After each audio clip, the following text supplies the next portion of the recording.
It's time for exciting high school football on Southeastern Indiana's sports voice, WRBI, your local station providing you with free coverage for nearly 50 years. Now, let's go to the field for tonight's broadcast. Good evening and welcome to the Dog Pound for tonight's EIAC interconference battle between the 0-3 Rushville Lions and the 2-1 Batesville Bulldogs. Homecoming tonight at the Dog Pound.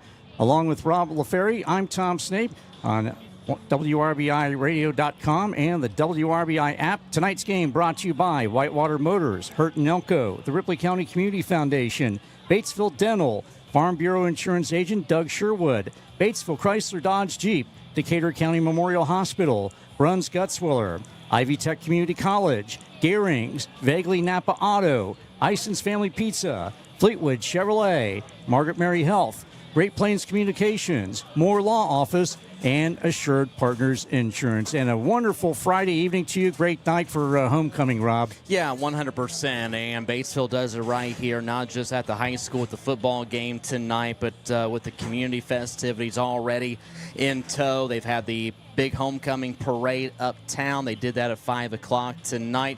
You had the pup rally over at the primary school, so a chance for everyone to get a quick bite to eat before coming over here to the football field. Great crowd already on hand. Rushville, they have brought themselves a nice-sized crowd tonight as well. This is going to be an interesting ball game. You've got a Rushville team who I feel is better than 0-3 and a Batesville team who really needs to prove something tonight because you've got East Central and Lawrenceburg staring at you the next 2 weeks. Indeed, as they get ready to embark on EIAC big school division play. Rushville is already 0-1 in the EIAC small school division, losing last week at Franklin County 41-6. In fact, the Lions' first 4 games on the road. They had a game at Milan, also Shelbyville and Franklin County, and coached by Rick Zimmerman in his 21st year overall, and 0-3 in his first year at Rushville. Of course, he has stops at Seeger, Jennings County, and then from 2019 to 2021, he was in charge of the South Decatur Cougars, whereas Batesville under Evan Ulrey in his 10th year with a record of 63-43, and a Batesville team that averages 18 points a game but gives up 15 a contest. Rushville, conversely, being outscored, giving up 14.7 points a game and a little over 42.3 a game. So, two teams and with a lot to prove here in week 4. Yeah, I would have to agree with that. And obviously, I think it's on two different sides of the football. When you take a look at Rushville, you mentioned them giving up just a little bit over 42 points per game. The thing is with Rushville, they have played 3 teams who have some really high-octane offenses. So they're going to be prepared defensively how to play against some really good offense. And I'm curious to see tonight, is there a chance Batesville maybe can expose a little bit of that Rushville defense? But we know that this has been a Batesville team that has struggled to score with the football. They have found gritty ways to win. Can they amp it up tonight? I feel like they have to if they want to feel good about going into the next 2 weeks. Indeed, against East Central at home and then on the road at Lawrenceburg. And with that, we're going to go ahead and step aside. And after this break, we're going to hear from the coaches, Rick Zimmerman from Rushville and Evan Ulrey from Batesville. That's coming up after this timeout. You're listening to High School Football on the WRBI app and WRBI-TV. Simmer and sear with confidence using a Maytag freestanding electric range with 5 elements, including a 9-inch and 6-inch dual-choice element, variable broil, and warming center. You can knock out mealtime in no time. The steam clean cycle and fingerprint-resistant stainless steel finish makes it easy to keep clean inside and out. Shop Gehrings today. Gehrings and Maytag, 316 North Main, Batesville. The most and best high school sports is on WRBI.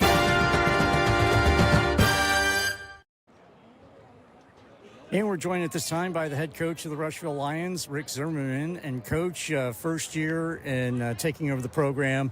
Not the record that you won, obviously, but have you seen improvement in your team from week to week? We have. We've had issues with numbers, injuries, and first game we had 4 turnovers and 9 penalties. And really, and Milan's a good team. I know you guys played them, and it was 27-20. And and if we would have played better, that would have been a really good game. Second game, we had improvement with penalties and turnovers. Shelbyville's got some big linemen, and they're very quick, and we were able to score some points, but we weren't able to stop them. And then, of course, Franklin County, they're a very good football team, too, and best team we've played, and very physical up front, and can really control our line. And our one running back, he turned his ankle in the Shelbyville game and wasn't able to play. And actually, our center got hurt in our scrimmage. And so we've been starting a freshman at left guard. So hopefully, knock on wood tonight, we don't have any injuries. He should come back next week for homecoming for Connorsville. So, we got a small squad, and kids really work hard. But, we just need to take care of what we can do. And, of course, tonight you got Batesville and their homecoming. And what is it that you've seen that jumps out about the Batesville Bulldogs, you and your staff? Very good football team. They're coached well. And I know the only loss was to Triton Central with Coach Abel. And it's a very good football team and program. I think they lost, 11-10. They do what they do, and they're going to run right at you. So you got to stop the run. Their quarterback does a nice job of passing, and is very accurate.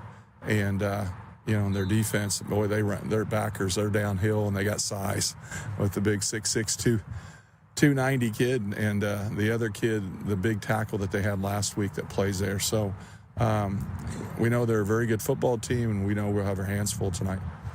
And finally, what are you hoping to accomplish tonight other than growth for your team? Well, the main thing is, you go into every game believing you can win. And, like I told the kids, I said, we're going to get healthy and go from there. We got some pretty good players, but in football, you got to have 11, and you got to be good up front. And, with us playing some younger kids up front, we've kind of struggled. We got a couple kids that are seniors and never played football that starts for us. So, we're trying to put all the pieces together and become a good football team. But with the schedule we've had, and we've been on the road all 4 games, we got to keep getting better and go from there. All right, very good. Well, we appreciate your time this evening. Good luck, and as always, have fun. Thank you. All right, once again, our thanks to Coach Rick Zimmerman of the Rushville Lions for joining us in tonight's pregame show. We'll be back with more after this on the WRBI app and WRBI-TV.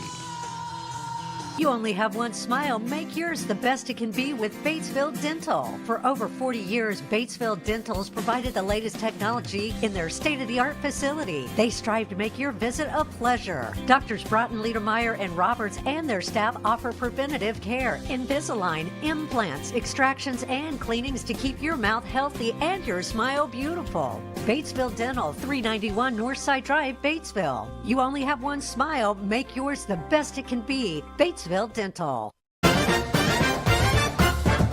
Southeastern Indiana's sports voice, WRBI.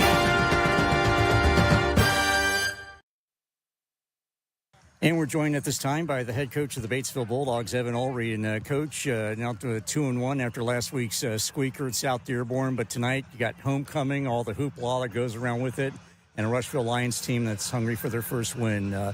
What is it about the Lions that you and your coaching staff have seen that jumps out at you? I think they got a few really good football players. And I say this, I have a lot of respect for Coach Zimmerman, number one, and number two. Some of these guys were on a team last year that did have some success, and some seniors and some guys, both the Pavey boys, 20 and 12, really good football players, really good. I love the freshman receiver, number 11. Great size, good athlete. And again, we'll see. They were out without number 15 last week against Franklin County, which really I think hurt their offense. Obviously, we prepare as if he's going to play. I don't know. We'll see. As in the here in the next hour. But they have pieces. They've been able to do some good things. They've been very competitive, and a couple of their losses. I think last week. Kind of ran into a buzzsaw there in the second quarter, and the game got away from them, and they were playing shorthanded too. So, we're preparing for Rushville's best, as you always are for everybody. But like I said, I would be very expect their best tonight. Obviously, this is a group that wants to win. They got some competitors. You've seen some of these guys just in how they compete. And like I said, the Pavey boys are competitors. I've seen them on the mat. They're competitors. They're going to be fighters, and we're going to expect a tough, hard-nosed physical game in the trenches for sure. As far as your team is concerned, what do you feel that your guys need to do to get out of here with a win? Well, I think we got to stop the run. I mean, at Rushville, that's what they want to do, a very high percentage run team. And then they're going to take some shots. They are going to take some shots, deep to a couple of the receivers. But, if we can get them in some obvious passing situations, I think it really helps our case. Kind of like last week. If we could win some early downs, I think it puts us in a better spot defensively. I thought our secondary has played really, really well for the most part. I thought last week was a good week. We got to stack that into this week and continue to build on it. But yet overall, we got to stop the run and establish a better run game. Last week didn't really establish much of a run game consistently, so that's a big emphasis tonight. Is we got to establish the run game, and we'll see how things go. But I have a lot of faith in our coaches and our players in the preparation this week that we'll do just that. And of course, it's week 4. This is when I start asking this question: how's the health of your ball club? I mean, we've seen better days, but, we got a lot of guys that have really filled in and worked really hard all week. Obviously, we know Zayden Small played 1 snap last Friday, which obviously changed the plan offensively. But I thought Ajon Herbert came in and played really well, and very pleased to see that. I think this is the growth that Ajon had from week 1 against Triton Central, which maybe game was a little fast, and then by week 3 against South Dearborn, I thought it started slowing down to him. Zane's we'll see. Zane's gonna go through warm-ups today, and we'll see kind of just how the body's reacting and responding. We've kind of obviously take our precautions this week. Lance Weiler missed last week. He's gonna miss again tonight. Just not 100%, and it's just one of those injuries that you got to get it back to 100%. We got and Lance is a big piece to us, and you got to look long term, and I got to keep him out of harm's way, because I'm sure if you give Lance a chance, he's gonna probably want to play, but we gotta keep him out of harm's way. But and I got a couple guys that unfortunately are going to miss some time here, whether it's a little bit or tonight. And we got some guys that are going to step in, and I really like to see Carson Benjamin, the senior, is going to get a start tonight at linebacker, and really, really excited for him, and I know he's going to respond really well. And Calvin Patch is going to start at quarterback, and we'll see how the game goes and with that. But Dylan Shane, you'll see Dylan Shane tonight. I'm overall pleased with where we're at. I mean, it could be worse, right? So it could be 2024. So no, we're continuing to plug in. Guys are stepped up really big this week and even last week. So we'll get after it. We got a game in front of us. Next man up. That's the mentality, and our guys are excited for the opportunity tonight. All right, well, Coach, as always, we appreciate your time. Good luck, and as always, have fun. I appreciate it. All right, once again, our thanks to Coach Evan Ulrey of the Batesville Bulldogs for joining us in tonight's pregame show. We'll be back with more after this on the WRBI app and WRBI-TV. Do you have joint pain? Joint pain doesn't have to be a part of aging. Adults with knee, hip, or shoulder pain can register now to get a free x-ray and attend a free screening and education program at Decatur County Memorial Hospital. Learn from orthopedic surgeons about non-surgical and surgical treatments that provide relief. To register, call 812-663-1279 or visit dcmh.net/events today. Your free source for local sports, WRBI. And welcome back to Batesville High School, where the Bulldogs getting ready to host the Rushville Lions, who have emerged from their locker room, and they'll be wearing their white road jerseys with the black numerals and red trim, red pants, and red helmets. The Batesville Bulldogs will be coming out of their locker room momentarily. They'll wear their traditional royal blue home jerseys along with white pants and white helmets. Some other games around the area tonight. Of course, our game on 103.9 FM.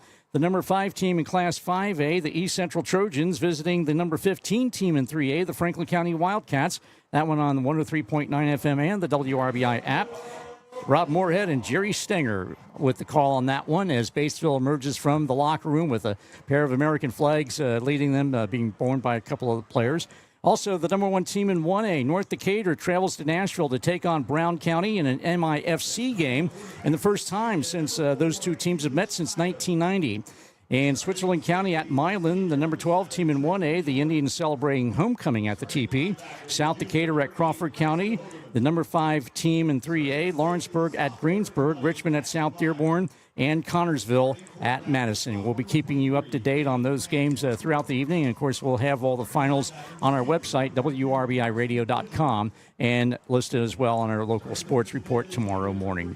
So with that, we're getting ready for the national anthem. The Batesville Singers, under the direction of Mr. Dan Bournes, will be vocalizing that as they introduce the Batesville defensive lineup. But they'll be having the anthem here momentarily. And with that, we're going to go ahead and we'll step aside and take a 2-minute timeout. We'll be back with first half action. You're listening to high school football on WRBI-TV and the WRBI app. Batesville Chrysler Dodge Jeep is a proud sponsor of local athletics. I'm Michelle Galk, and at Batesville Chrysler, we value this community and the relationships we've built with our customers. As your hometown car dealer, we understand the importance of staying connected to the community. We commend all our student athletes and their hard work and dedication. That's why we're proud to sponsor local sports coverage so that fans can stay connected no matter where we are. Remember, you can buy a car anywhere, but when you buy at Batesville Chrysler Dodge Jeep, we can all work together to support the future of this great community. At Indiana Farm Bureau Insurance, we're good at insurance. But not just any insurance. We're good at when the forecast calls for cheese ball-sized hail insurance. And even shouldn't have parked under that tree insurance. Start with Indiana Farm Bureau Insurance and stop knocking on wood. See your local Indiana Farm Bureau insurance agent, Doug Sherwood, in Greensburg. Call 812-663-3595. When looking for the highest standard of HVAC service and care, turn to Hurt & Elko, your local Lennox Premier dealer. Hurt & Elko and their Premier dealer status means you are certain to be working with a company who has the highest level of training, professionalism, and customer satisfaction. For a limited time, they're offering up to $1,900 in rebates on a brand new Lennox system or finance with low monthly payments. Call Hurt & Elko today at 812-934-4646 or visit them online at hurt-elko.com to learn more. Conditions apply. See dealer for details. Visit your local Napa store, Vagley Napa Auto in downtown Batesville. This month, get a 5-quart jug of select varieties of Mobil 1 Advanced Full Synthetic Motor Oil for $34.99. A 5-quart jug of Napa Premium Performance Conventional Motor Oil is just $18.99. 1-gallon jugs of Napa Antifreeze Coolant start at $9.99. And Shell Rotella T4 Triple Protection Motor Oils just $19.29 for a 1-gallon jug. It's all at Vagley Napa Auto in downtown Batesville. When life takes unexpected turns, Moore Law is there to help. Moore Law can help with estate planning, elder law, nursing home planning, criminal defense, family law issues, and civil litigation. They stand behind their clients every step of the way. From protecting loved ones, when life takes unexpected turns, Moore Law is there to help. 812-932-1227. Moore Law, attorneys you can trust. The most and best high school sports is on WRBI. And welcome back to the Dog Pound at Batesville High School, where the host Bulldogs get ready to take on the Rushville Lions. It is homecoming night, and as Rob alluded to earlier, a lot of festivities. Had the homecoming parade through downtown Batesville earlier this evening, and then also the Bullpup Rally. That was put on at the primary school by the Batesville Community Education Foundation, as both teams, the captains from both teams, meet at midfield on the huge Bulldog logo at midfield. And some other games, again, we're going to keep track of some of the other games around the area. Our 103.9 FM game, East Central at Franklin County, North Decatur at Brown County, Switzerland County at Milan, also South Decatur at Crawford County, Lawrenceburg at Greensburg, Richmond at South Dearborn, and Connorsville at Madison. The officials for tonight's game: Mike Perry is the referee, Steve McLaughlin is the umpire, Bart Welch is the head linesman, Dave Straub is the line judge, and the back judge is the crew chief, and that is Jeff Sluniker. State finals crew, 3 of those out of that crew have worked previous state finals, so it's a good one on hand tonight. And we are just about ready for football. Crowd continues to file in. Really good showing from the Batesville student section off to our left. Concession area still pretty well packed as well. So we are just about set to get things going. Again, quick check of the fashion report tonight. Rushville is in their road white uniforms. They have got the red pants. They've got the black numbers and letters trimmed in some red with the red helmets. The Bulldogs are in the royal blue home uniforms tonight. They've got the white letters and numbers. and they've got the white football pants to go along with it. The Pups coming into it tonight, they are sporting that 2-1 record. They're on a 2-game win streak with wins over Milan and South Dearborn. And as for Rushville, they are coming in a 0-3 record. They have lost 3 straight, and defense trying to trim up on giving 42 points per game. We've got 12 minutes of Indiana high school football on the clock. On the FM dial, you've got Batesville going from right to left, Rushville from left to right in the first quarter. And with the call of tonight's game, you know him, it's Tom Snape. Well, thank you very much, Rob LaFerry. And as Rob mentioned, Batesville would be going from right to left as we're looking at things here. The Bulldogs will kick off at game's beginning, so something to keep in mind that Batesville will get the second half kickoff. And last week's hero, Brady Wannell, who booted the 29-yard field goal in the waning seconds last week.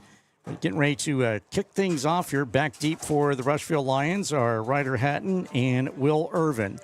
And Wannell advances on the football, and it is squibbed down and goes inside the 5 and into the end zone for a touchback. And so that's where the Rushville Lions will start out 1st and 10 at their own 20-yard line. Take a look at this Rushville offense. It is all about the run for Rushville, and they've got 2 or 3 guys in the backfield who can make it happen. You've got Quinn Barada, the senior, who has been your leading rusher, but as Coach Ulrey mentioned in the Batesville pregame and on Coach's Corner Monday night, you've got a pair of Pavey brothers back there too, and Eli and Sam Pavey, along with Keegan Pavey. They can all get the job done. Single wides on either side of the formation, and the quarterback for the Rushville Lions is Owen Zachary. He's a junior, and he will operate out of the pistol and hand it off to the running back, first man through, and getting to right back to the line of scrimmage, and that is it, is the ball carrier. That is the aforementioned Sam Pavey. Got Bryson Hageman in there on the tackle for Batesville. He was one of 3 guys last week with double-digit tackles. You know he's going to be awfully important going up the middle for that linebacker crew for the Bulldogs. And Zachary, a 5'9", 145-pound junior, and he has 8 of 29 passing, 174 yards, 2 touchdowns, however, 3 interceptions. Operating out of the pistol, and they have a single wide on the near side. They send a man in motion and hand it off, and going left side of the formation, busting out, and a nice healthy gain and in the first down territory for the Rushville Lions. And that ball carrier was number 12, Eli Pavey. So one of those Pavey bros, it seems like there's always a Pavey playing at Rushville, Rob. Yeah, absolutely. There's generations of them, to say the least. They really delayed that pitch out to Pavey on the far side, and once they finally made it, they had plenty of room opened up. Couple changes being made for Rushville, and Ryder Hatton going to come in for the first time, number 84, the junior wide receiver. He will line up over to the far side. You have Kai Purnell, the wide receiver, split to the near side, one to the far side. Operating out of the shotgun is Zachary. Going to do the pitch out on the swing man, and running left side, that is Eli Pavey. And Pavey got back to the line of scrimmage, and that's about it. Well defended, a picket fence of royal blue-shirted Batesville defenders across the way. Yeah, take a look at one of the guys in on the stop, that being number 55, Aiden Grivey, who has just been a mainstay for this Batesville defense so far this year. Same play for Rushville's offense. They went to that pitch out again, but Batesville snuffed it out pretty quickly. 2nd and 10 Lions at their own 31-yard line, approaching 10 minutes in quarter number 1, just underway here. And they have Parnell split to the near side, one to the far side. Operating out the shotgun once again as Zachary rolls out to his right. He's going to tuck it under to the 35, cuts it inside of the 40 in the first down markers, and to the 45 to the 46-yard line in Rushville territory. But once again, that run-heavy offense that the Rushville Lions employ. The quarterback, Zachary, calling his number and gets a first down to the Rushville 46-yard line. Well, you got to give a lot of credit to Owen Zachary, because out of that quarterback spot, he has got some blazing speed. He was able to get past Aiden Grivey and even made sure to get himself well past Trenton Jordan, who was in pursuit too. So couple first downs, Rushville moving the football, and this is that kind of offense that Coach Ulrey was worried about facing the Lions in Week 4. Operating out of the pistol is Zachary, and hands it off to the second man through, and bursting forward across the 50 midfield, and pick up a 5 on the play. That was Sam Pavey with the ball carrier in that one, and he'll get it to the Batesville 48-yard line. And, yeah, Rob, you see all kinds of motion going on out there by the Rushville offense. Yeah, you've got a ton of motion. You've got certainly a feel of a Big 8, a Big 12 team back in the 1980s with how they would continue to use that run game. It's just little simple motions, but right now Batesville's defense is really struggling to adjust. Hatton split to the top side. Down the near side is Parnell. Pitch it out, and they give it off to Barrett up, and he'll get it to the 40-yard line of the Batesville Bulldogs and well beyond the first down marker. And Quinn Barrett, and it's another first down for the Rushville Lions. They take it down to the Batesville 39-yard line. Well, the reason why Quinn is able to get that extra room because it's a battle of the 20s for Rushville and Batesville. Credit number 20 for Rushville, that being Sam Pavey with a big block over here on the near side and made sure that number 20 for Batesville, Max Meyer, cannot get to Beretta. So 3 first downs for Rushville. Lions moving awfully quickly and controlling the clock here in the first quarter. Send a man in motion once again, and you're going to hand it off to Pavey. That is Sam Pavey, and he gets a yard, maybe, and that's about it. Well defended as he tried to run it up the middle, and Batesville defense saying nothing doing there. Well, you get some athleticism out of Eli Pavey, number 12, who's 6'1", 185. But, boy, when you get it out to Sam Pavey, number 20, that is 6'2", 220, trucking right at you down Broadway. Yeah, that's a load. Yes, it is. Yeah. So a 2nd and 9, pickup of 1 on the play. 2nd and 9, Rushville at the Batesville 38-yard line. Twin split to the far side there, Houghton and Parnell. Parnell's the freshman wide receiver. Coach already talked about in the pregame. They're going to roll out to the left. And rolling and firing and trying to get it out to Beretta. He had him in the flat in the numbers and not able to get it. They were not able to connect on that one. The defending for the Batesville Bulldogs was Carson Benjamin, a senior linebacker who Coach already talked about in the pregame interview was going to get a lot of playing time tonight. So an incomplete pass stops the clock with 7:33 to go in the opening period. 3rd and 9, Rushville at the Batesville 38-yard line. No score here at the Dog Pound. Coach already pretty confident in Carson Benjamin. He's been a guy who you can rely on here throughout his career, plus an outstanding leader for this team. Hatton and Purnell split to the top side. They throw it out and get it out to Hatton. Hatton will get a few yards, and that's about it. And a little screen pass going to the left side of that formation. Rushville going from left to right as we're looking at things here toward Interstate 74. And he'll get it to the 37-yard line of the Batesville Bulldogs. So it's going to set up a 4th and 8. And looks like Rushville is going to go for it. They consider this 4-down territory. Of course, as we mentioned, they are a run-heavy offense. But Coach already mentioned in the pregame interview that they will take their shots downfield when they see something open. So it'll be a 4th and 8 Rushville at the Batesville 37-yard line. Yeah, my eyes are going to be on Parnell over here on the near side. High snap and flag down by Zachary. He rolls out to his right looking. He's going to tuck it under and he's going to try and get out of the bound and almost walk the tightrope along the sideline. He picked up a first down and then some. He needed to get it to the Batesville 29, and he got it all the way inside the 25 down to the 22-yard line. Zachary, the quarterback, just walking that tightrope. Looked like he was going to be shoved out of bounds, but escaped the Batesville tackler and took it down in 1st and 10 Lions at the Bulldog 22. How he did not go out of bounds at about the 32-31 is beyond me. I mean, he looked completely off balance, but was able to keep that side of the foot going. Finally is able to get himself back even keel and gets the extra yardage. And they split Hatton to the near side of the formation. Send Eli Pavey in motion, fake the handoff once again. It is Zachary. He's got all kinds of green turf in front of him, and he's got to take it into the end zone. He's tripped up at the goal line, but he will go into the end zone for the touchdown. So the Rushville Lions get first blood with 6:32 to go in the opening period on a 22-yard run by the quarterback, Owen Zachary.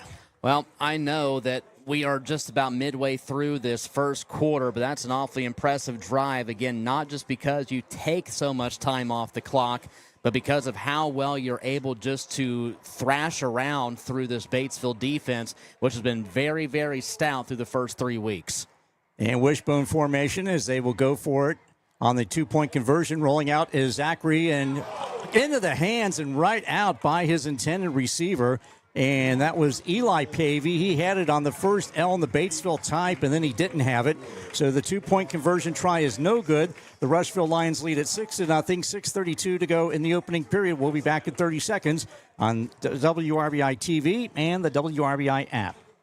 Hey football fans, while Ivy Tech Community College doesn't have a football team, what it does have is your play to a great future. Earn a short-term certificate to quickly get into a high-wage, high-demand career. Earn your associate degree in a wide variety of programs for a more affordable transfer to a bachelor's degree. Classes are offered in person and online at the Lawrenceburg and Batesville locations. For more information, email r11express@ivytech.edu. Southeastern Indiana's sports voice, WRBI. Tonight's game brought to you in part by Whitewater Motors, Hurt and Elko, the Ripley County Community Foundation, and Batesville Dental. The Rushville Lions take the opening drive. They march it downfield, capped off by an Owen Zachary 22-yard quarterback keeper. The two-point conversion try failed, and it is 6-0 in favor of Rushville in tonight's game. And that scoring drive brought to you by Assured Partners Insurance in Batesville, C. Mark Taylor. Well, I'll say this. Didn't look like an 0-3 offense to me. No, not at all. Very impressive. Yeah, they just methodically marched it downfield, and with the legs of Zachary and some of his other runners, the Pavey brothers especially, and Beretta, but a lot of it on Zachary. And Rushville kicks off, and a squibber that is going to bounce out of bounds, and that's going to, penalty marker on that one as it squibs out of bounds. So not a particularly high kick, just kind of like a small kind of a get-in-the-way boot, if you will.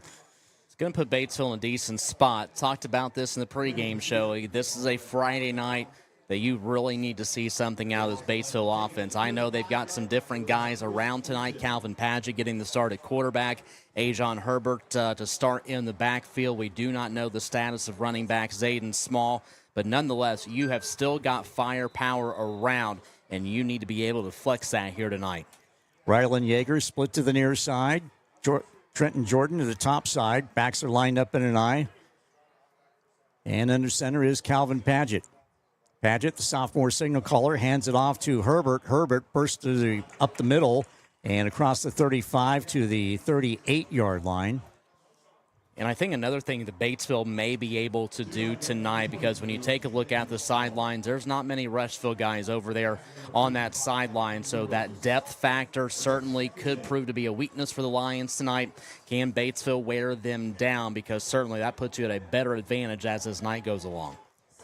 Pickup of 3, 2nd and 7. Batesville at their own 42-yard line. Backs lined up in an I. Twins to the top side of the formation. Under center is Padgett. Padgett back to throw, looking, firing upfield, and throwing it out the left flat, and gets it off to Jordan across the way. Jordan just beyond the sticks and hauls it in front of the Batesville bench across the way. And a first down, and that shows something right there, that passing game, that nice little quick pitch from Padgett over to Jordan. Yeah, this has been a Batesville offense, especially starting last week. They got very comfortable with the pass game. Of course, that was Dylan Shane a week ago. Calvin Padgett looked really good there, and he has had some success away from this varsity level with such a game. Padgett under center, send a man in motion to the near side. And pitch it back and gives it off to Herbert. Herbert gets it across the midfield stripe and into Rushville territory before he was absolutely racked down in a rather violent collision in the middle of the those white-shirted Rushville defenders. But it's got to be Eli Pavey, one of those in on the stop for the Rushville Lions, but he gets it into the Lions territory at the 48-yard line. I don't know if I would necessarily call that a stop. No. Herbert pretty much just ran him over, lost his footing. But he'll get the credit for it. Yeah, exactly. Twins stacked to the near side. Backs lined up in an I. Padgett pitches it out to Herbert, goes left side of the formation, stiffs arms one defender, and it's got to be swung down by number 20. That is, of course, Sam Pavey. Well, you'll hear his name a lot on offense and defense. He just came up, made that, just swung him down. Pickup of 1 on the play, and takes the ball to the Rushville 47-yard line. So you've only got 4 yards to go. Now this is where you're going to have to kind of watch this offense, because with no Zayden Small around for right now, You don't have another option. We have not seen Padgett run here at the varsity level. Is this going to end up being a pass? Can he make it 2 of 2 on the series? Yeager and Jordan split top side of the formation. Baxton and Batesville going from right to left or toward downtown. Padgett fakes a handoff, play action, steps up in the pocket, fires upfield along the far sideline, and Trenton Jordan, the intended receiver, across the way, not able to come up with it. He's just a little slow getting up, but he does eventually get up, and that was defended by Ryder Hatton for the Rushville Lions. And so it's going to be a 4th and 4 situation for the Batesville Bulldogs with 3:54 to go in the opening period. Bulldogs trail at 6-0. I would imagine here perhaps you're going to go ahead and see Batesville maybe act as if they're going to go for it. Can you draw Rushville off sides? If not, call the timeout and punt this football away, because the way Rushville marched that last time around, there's a good possibility you want them a little bit back, and we've now got a flag on the play, pass interference against Batesville. Yes, pass interference downfield. Apparently, Jordan, official is closer to the play, saw him pushing off, so that's going to take it back on repeat 3rd down. So that will send the ball back to Batesville territory and take it to the Bulldog 38-yard line. So that's going to set up a 3rd and 19 Batesville.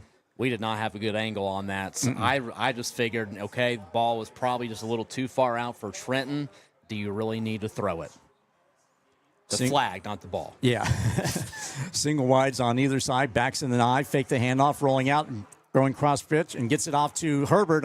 Swings it out to Herbert, Small into the lineup, and he gets the swing pass and gets it into Rushville territory, still shy of the 1st down. But he did get it into Lion territory to the 49-yard line, so he got back some of that yardage. So there's your answer. Zayden Small into the lineup with that little swing pass as Padgett rolled out to his right and threw it across the field. And it's going to be a punting situation for the Batesville Bulldogs.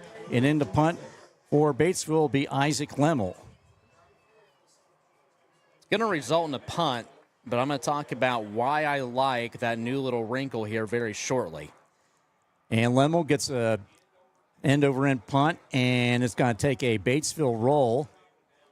And it's going to go inside the 5, and it will be down to the 1-yard line. So Batesville with a nice fortuitous roll there, and Isaac Lemmel with a punt, his first of the year. So that's going to back up the Rushville Lions 1st and 10 at their own 1-yard line. Well, number one, it's good to see Zayden Small is going to be able to be in the lineup tonight. Number two, could that possibly be something that makes his Batesville offense dangerous as the night goes along? Do you keep Herbert back there?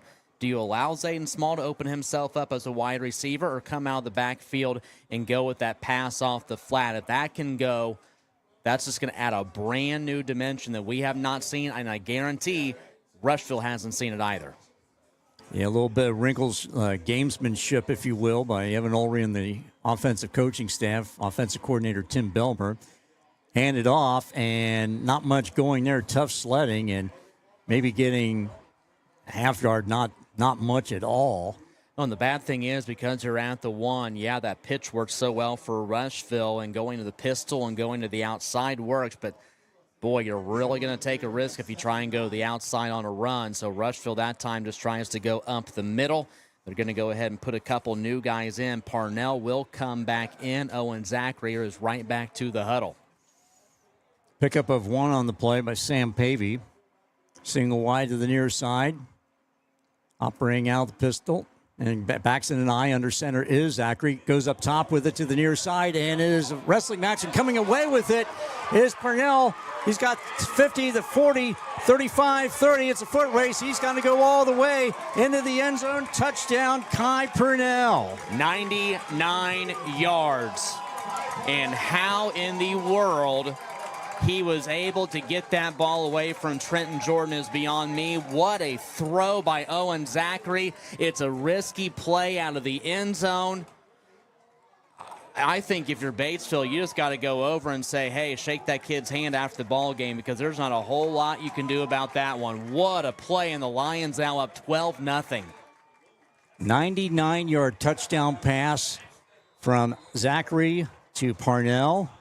It is now a 12-0 ball game, and the Lions, of course, will go for it. Again, they do not have a kicking game to speak of. And operating out of the wishbone is Rushville. Fake the handoff, rolling out to his right. Zachary looking up top and going into the end zone and way over the head of his intended receiver. And Zachary's under all kinds of pressure from number 37 of the Batesville Bulldogs. Of course, that being, Caden Vogelsang. So 0 for 2 is Rushville on 2-point conversion tries. So your score with 2:01 to go in the opening quarter. Rushville 12, Batesville nothing. Back after this on WRBI-TV and the WRBI app. In Ripley County, 1 in 7 children face food insecurity. That means weekends can feel long, empty, and uncertain. Through Turnover Hunger, the Batesville and Milan varsity football teams are working to change that. 1 turnover, 1 backpack, 1 child at a time. Join the Turnover Hunger effort to feed hungry children on weekends.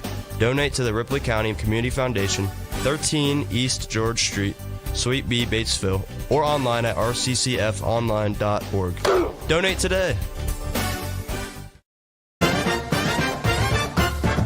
Your free source for local sports, WRBI. Owen Zachary hits Kai Purnell with a 99-yard touchdown pass. The 2-point conversion try is good. Rushville leads it 12-0. And a scoring update brought to you by Assured Partners Insurance in Batesville. See Rebecca Kraft. Tonight's game also brought to you in part by Batesville Chrysler Dodge Jeep, Farm Bureau Insurance Agent Doug Sherwood, Decatur County Memorial Hospital, and Bruns Gutzwiller. So just like that, the Rushville Lions with a 12-0 lead. And Rob LaFerry said this is and I've seen in my own eyes, this does not look like an 0-3 team. No, the 2 scoring plays, and even going back to the entire first series, this is a offense that's very deadly. And by the way, with Parnell making that spectacular catch and then going 99, just FYI, he's only a freshman. That's right. Bad kick.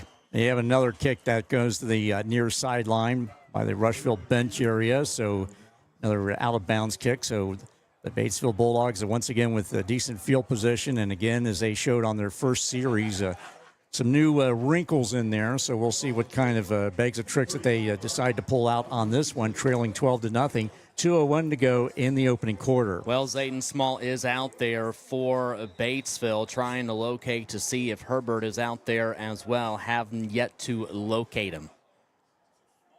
It's going to be Small in the backfield, so Herbert is over on the sideline. Single wides on either side of the formation. Backs lined up in the I. Under center is quarterback, and that is Paget, and he's got to hand it off to Small, cuts it to the left side and gets to the line of scrimmage, and that's it. He was immediately chopped down by Eli Pavey, among others, well defended by the Rushville Lions. Yeah, you had Eli Pavey in there, and then laying a big hit there towards the end was number 32, Ty Ellis. And now coming back is Paget to the huddle. Small will remain out there. I think right now defensively you're looking at a Rushville squad who, again, coming in tonight, giving up 42 points per game. But some major momentum. The offense is helping them out big time here in the first. And we're going to have an official's timeout right now. I believe an equipment problem with one of the Lions. Barrett is going to come back in for Rushville, so it looked like he had to step over to get something on the helmet adjusted. Yep. So Barrett has got that taken care of. And we're back to playing. Single wides on either side. Backs in an I. Send a man in motion. That is Jordan going to the top side of the formation. Paget fakes the handoff, rolling out, firing right side, gets it off to Jordan. Has it at the 50, the 45, the 40. Streaks down the sideline and goes out of bounds around the 35-yard line of the Rushville Lions. And a late penalty marker comes in well after the play is blown dead. Well, Batesville can get that catch from Jordan on a great throw from Paget. That's awesome. And they're going to go ahead and pick up the flag. So nonetheless, big first down, Bulldogs in Rushville territory. So all the way down to the Rushville 34-yard line is where they will mark it. 1st and 10, Batesville. Ryder Hatton in on the stop for the Rushville Lions as he escorted Jordan not so subtly out of bounds on the far sideline in front of the Batesville bench. Twins to the near side. Backs lined up in the I. Under center is Paget, the quarterback. Paget pitches it back to Small, bobbles it momentarily and cannot get anything, and almost lost it to one of the Rushville defenders, and they was able to maintain possession of it, but he was immediately swarmed by that Rushville defense. Yeah, and yet again for Rushville, it's going to be Ty Ellis coming in to make a tackle on Zayden Small. So 2 runs for Small here on the series, and we may be looking at just one more play here in the first quarter, and this will be all she wrote heading into quarter number 2. So loss of 6 on the play, 2nd and 16. Ball at the 40-yard line of the Rushville Lions. About a 5-second differential between game clock and the play clock, so Batesville will have to run one more. And they send Rylan Yeager to motion to the far side. Back to throw is Paget, looking upfield, firing, and going along the far sideline and coming down with it.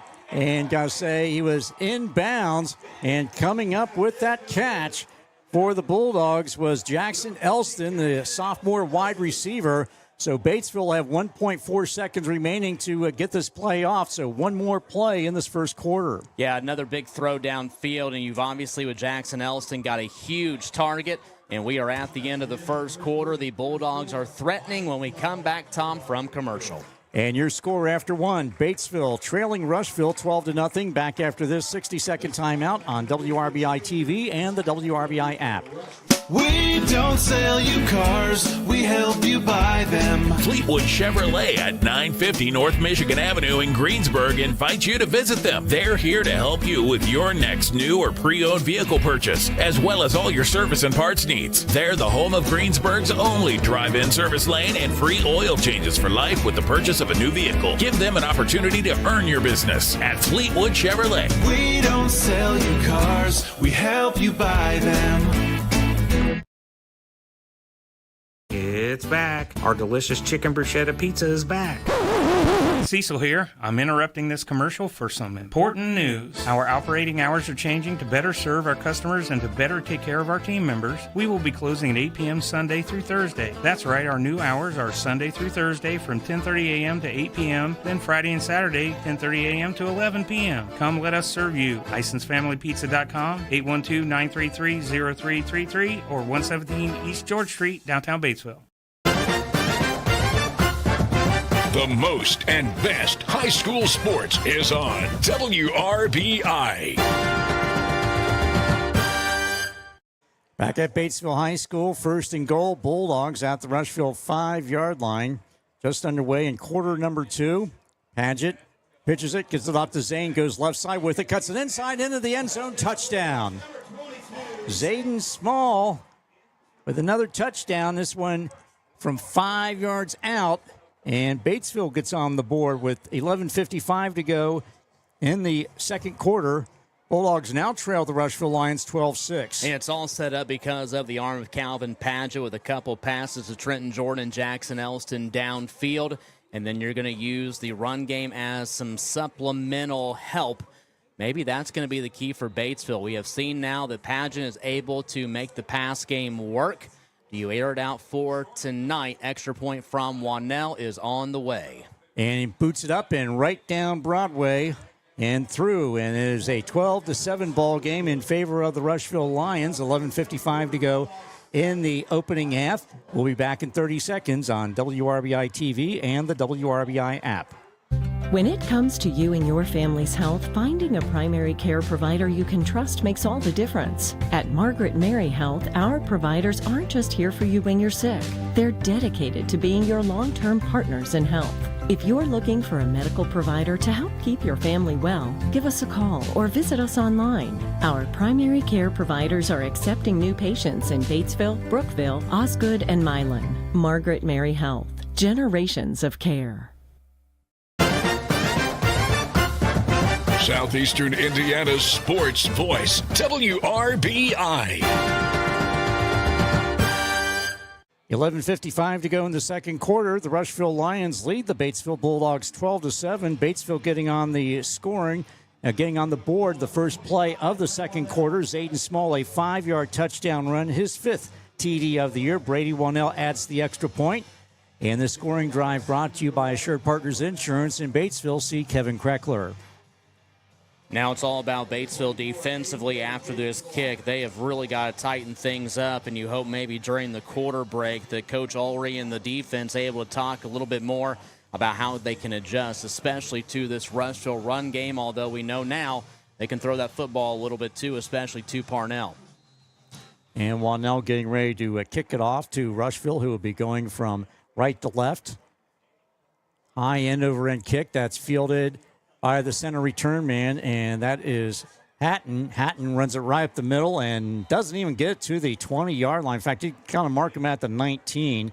Well defended by the Batesville special teams. Yeah, it looked like Alex Montez was one of the guys to very quickly get down there, and Coach Zimmerman kind of threw his hands up over on this Rushville sideline like, what are you doing? Yeah, ran right into the teeth of the special teams coverage.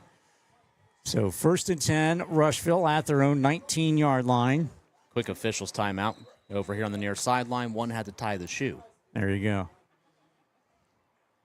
Very important, get those laces laced up. When all else fails, use Velcro. That's right. You're learning. Handed off, going right up the middle is Sam Pavey. Pavey pushes the pile forward across the 20 to the 23-yard line. Well, and Pavey's just a handful again with Sam Pavey. It's a kid who's 6'1", 220 pounds. He's going to be able to bulldoze pretty well here up the middle, and they're going to have to find some way, Batesville is, to maybe add another guy or two up on that line. Try and take that away, because right now he is overmatching that front group for the Bulldogs. So pick up a 4 on the play by Sam Pavey. Makes it a 2nd and 6. Rushville at their own 23-yard line. Approaching the 11 minutes to go in the second quarter. Rushville leads at 12-7.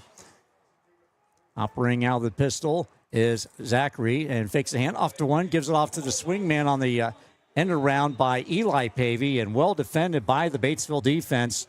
And got back to the original line of scrimmage, and that was it. So there's going to be a loss of 4 on the play. Big 3rd down coming up for Rushville. I know it's not quite halftime yet, Tom, but we are already watching a possible upset in Brookville.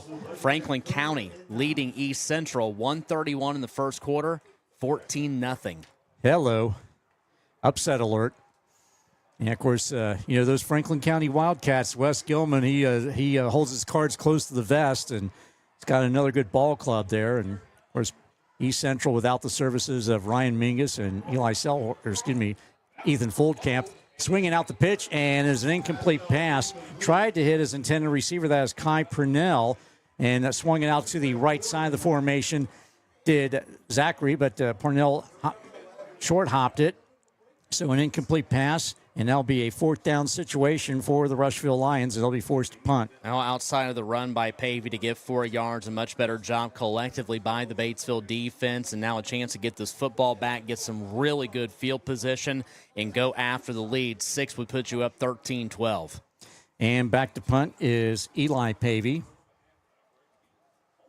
So Batesville should come out of this with pretty good field position. Snap back. The kick is off. High end over end wobbly kick, and then fielded by Schneider at the 45 to the 50. Gets to the 45, cuts it to the outside the numbers, and finally wrestled down around the 42-yard line of the Rushville Lions. It's going to be Beretta who is able to come in and make the tackle. Was able just to wrap right around the leg of Ethan Schneider, but nonetheless, Schneider at least moves enough where you're putting yourself at the Rushville 42-yard line. And now we see, does Batesville continue to stay with their strong suit tonight, which is the pass with Padgett at QB, or do you try and go here maybe a couple more runs to get Zayden Small back in the thick of things? Yeah, of course, Padgett doing the heavy lifting on that touchdown drive and capped off by Small. Single wides on either side, backs lined up in an eye. Under center is Padgett. Or excuse me, that's Shane. Dylan Shane is now in at quarterback. So handed off to Small, and not much going on there, and just able to move the pile for about 5 on that one. Gets it inside the 40 to the 38-yard line. Evan's going to keep me guessing tonight, isn't he? He is. You and me both. Just when you think you have all the answers. Yep, Dylan Cummer was the running back on that one, so another wrinkle there. You see Cummer in the lineup, well, the senior. So the Bulldogs break the huddle. Jordan split to the top side. Backs in the eye. Shane under center. Fakes a handoff, now hands it off to Small. Small cuts it left side, gets the first down yardage and a few more on top of that, gets it down to around the 29-yard line. So a fresh set of downs on the legs of Zayden Small. Taking a look out there as well for Batesville. You've got a sophomore in there, young one to put on that offensive line, Ethan Volan, number 56. But he certainly does add a little girth out there, especially with Camden Kaiser to line it up too. So Batesville breaks the huddle. 1st and 10 at the Rushville 29-yard line. 9 minutes and counting before halftime. Going to go ahead and put Kaiser over on the left side, possibly to block out here to the far. Operating out of the shotgun is Shane, and he fakes the handoff, runs up the middle, and gets it down to the 20 to the 19-yard line. And he should have enough for the first down, or if not, he's awful doggone close. He's actually going to be shy a yard. But it does work out, though, that, hey, Kaiser was over there to open up that spot, and that's where Dylan Shane goes. There, exactly. Well played there by Batesville, and Kaiser and Shane executing on that. So pickup of 9 on the play by Shane makes it a 2nd and 1 Batesville at the Rushville 20-yard line. See if maybe you just expose a little bit here. You've added an extra blocker on the line. Do you allow Shane just to go right up the middle and try and get this yard on a 2nd down? Shane under center, backs in the eye, handed off to the up man, and that is Vogelsang, and he rumbles forward for a few yards. He gets the necessary yardage for the first down and then some, and they're going to mark him down at the 16-yard line, 1st and 10, Batesville. Not going to be a run play up the middle for Shane, but it will be for Vogelsang, who's put in that fullback position, so a good little wrinkle yet again for Evan Ulrey in the playbook, and Batesville is rocking and rolling. Now it's them here in this quarter as opposed to Rushville in the first, taking a lot of time off the game clock. Yeah, giving some love to the fullbacks. You know, South Dearborn does it with Mason Lane, and that time they give it to Vogelsang, and he shifts in and out of the eye and then fakes a handoff, and they'll give it off to Small. Small runs it to the right side, and he was corkscrewed down at the 10-yard line.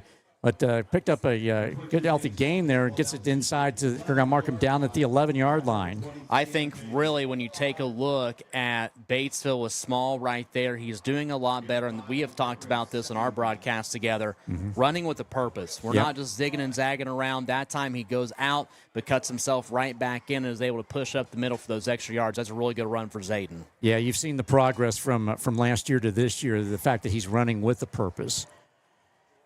Shane under center and pitches out to Zane. He tries left side, now cuts it to the inside and rumbles forward between the hash marks.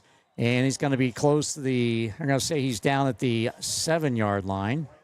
Getting a note passed along from our on-site engineer, Annie Nunley, back at that Franklin County East Central game. Wyatt Bowling with both touchdowns for Franklin County over the Trojans. Over 100 yards rushing already for him. My goodness. I'd be curious to see when's the last time East Central has allowed a rusher to have over 100 yards. Yeah, it's been a while. Possibly Jordan Marshall from Moeller. Yes. A few years ago. Take the handoff. Shane goes right up the middle, and he should have the necessary yards for the first down, and he will. So that's going to be a 1st and goal to go Batesville at the Rushville 4-yard line. Looks like we may be seeing Herbert back in for Batesville. And both Rylan Yeager and Trenton Jordan come off, so you're going to see the big package for Batesville. Take those 2 wide receivers off the field and going to go with that jumbo package up front. Jumbo indeed. They are really loading up that O-line. Back split behind quarterback Dylan Shane. Shane hands it off to Small. Small runs it right side, and he gets 1, and that's a generous 1 yard on the play. I thought perhaps there might have been an opportunity there to go on the outside on the option. Don't hand that thing off. Shane had some daylight where he could wrap himself around, but 2nd and goal, you still got a couple opportunities. Obviously, you're in 4-down territory here unless you want to go ahead and let Wanell kick an easy field goal if it would happen to be down number 4. Tonight's game brought to you in part by Ivy Tech Community College, Garings, Vagley Napa Auto, and Ison's Pizza. Running up the middle, and Batesville player signaling touchdown, and he did not make it. And big old pile in there, a lot of blue jerseys, white jerseys in there, but inched ever so closer, so it's going to set up a 3rd and goal at the 1 for the Batesville Bulldogs at the Rushville 1-yard line. Well, if we were a Philadelphia Eagles game, I know exactly the play call. Yep. Tush push, brotherly shove, whatever you want to call it. But Batesville's going to go back to the wide receivers, single wides on either side. Jordan to the near side, Yeager the top side. Shane pushes his way into the end zone, touchdown. Dylan Shane, the 1-yard quarterback keeper, just pushed his way. Of course, had a lot of help from his friends up front, all that beef up there. And Batesville takes their first lead of the night, 13-12, 4:34 to go before halftime, pending the Wanell extra point attempt. And both touchdowns now by guys who did not start this ball game for Batesville. Small being the first, Shane being the second. Wanell is ready to go. Jordan with the hold. Talk about production off your bench. Kick is up, and it is right between the pipes. And the Batesville Bulldogs now with a 14-12 lead over the Rushville Lions. They have scored 14 unanswered points after Rushville jumped out to a 12-zip lead. And as your score with 4:34 to go in the second quarter, back in 30 seconds on WRBI-TV and the WRBI app. Go stream, go work, go game. No matter what you do online, we've got you. Great Plains Communications. Super fast, reliable internet built for the way you live, work, and play. Powered by our expanding fiber network, local call centers, technicians, technical support, and over a century of experience, we ensure your connection is fast, reliable, and stress-free. Go make the switch to Great Plains Communications today. And remember, for all the ways you live online, we've got you. Your free source for local sports, WRBI.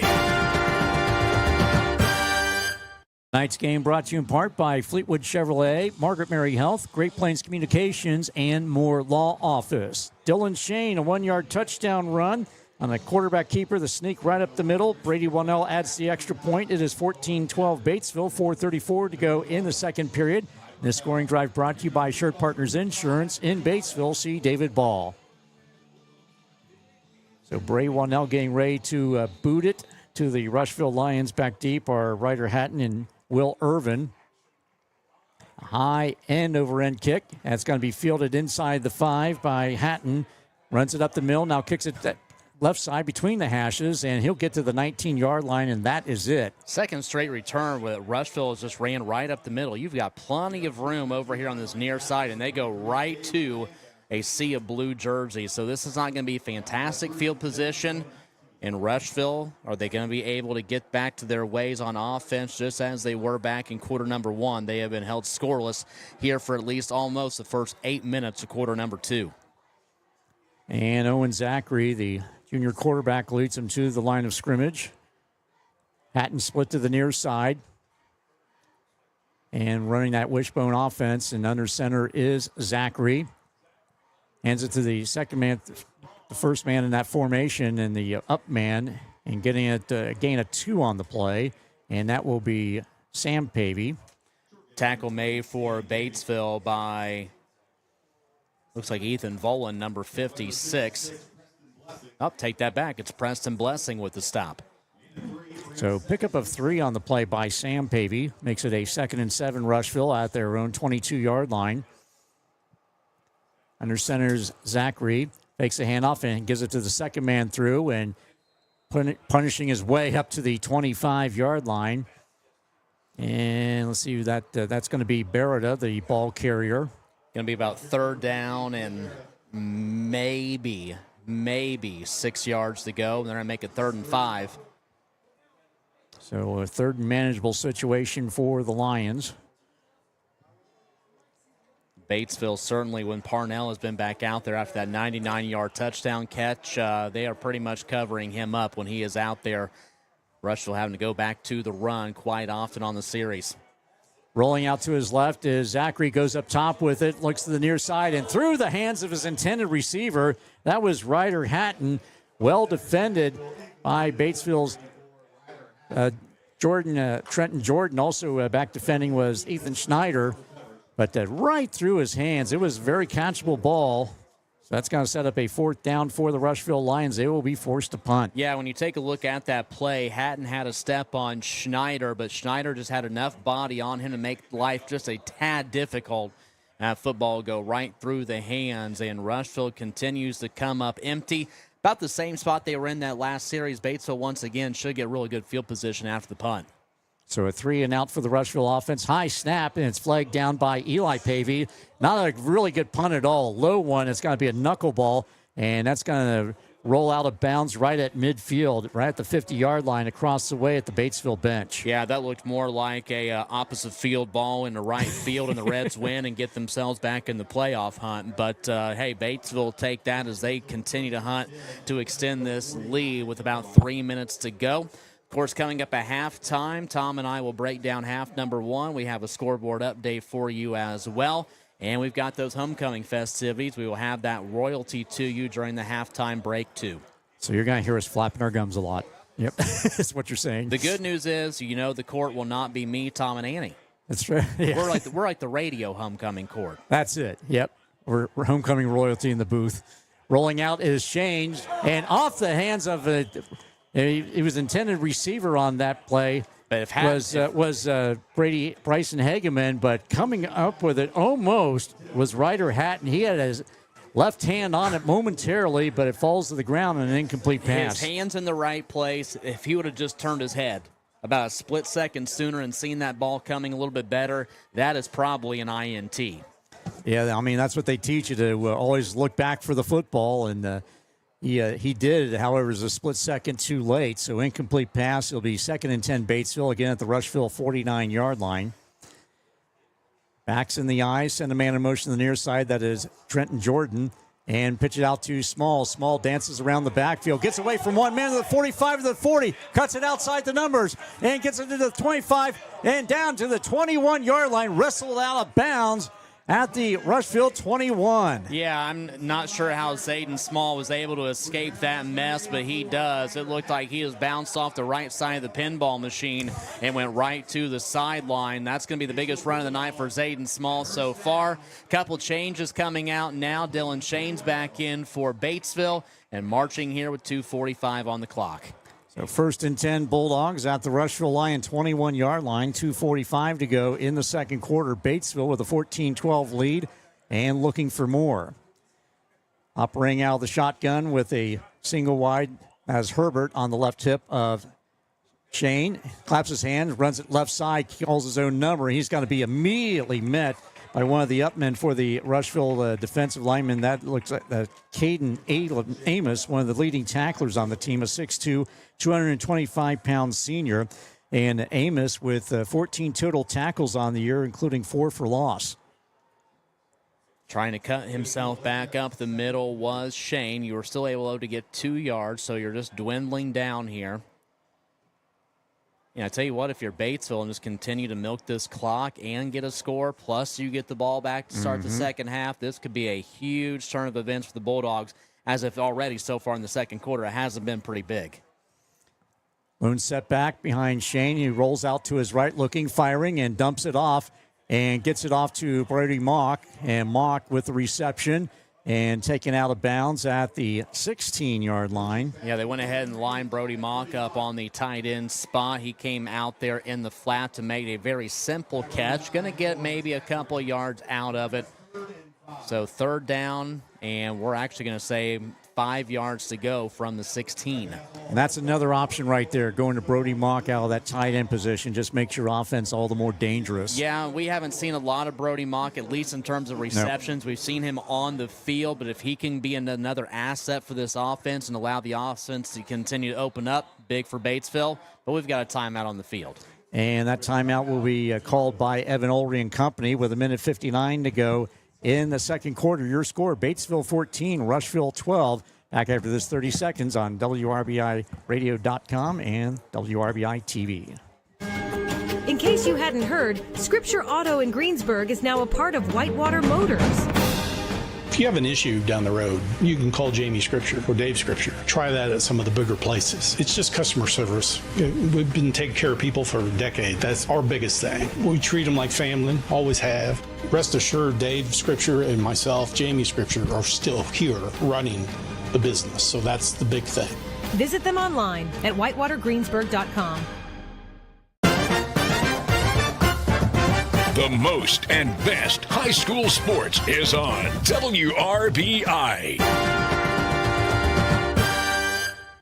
1:59 showing on the clock before halftime. Batesville with a 14-12 lead over Rushville. The Lions scored the first 12 points of the ball game. Batesville has scored 14 unanswered points, and they are threatening. They have a 3rd and 5 at the Rushville 16-yard line. Trenton Jordan split to the near side. Backs lined up in the I formation behind quarterback Dylan Shane. Now Jordan goes to the top side of the formation. Fake the handoff, rolling out to his left, looking, firing all kinds of time, going into the end zone for Jordan.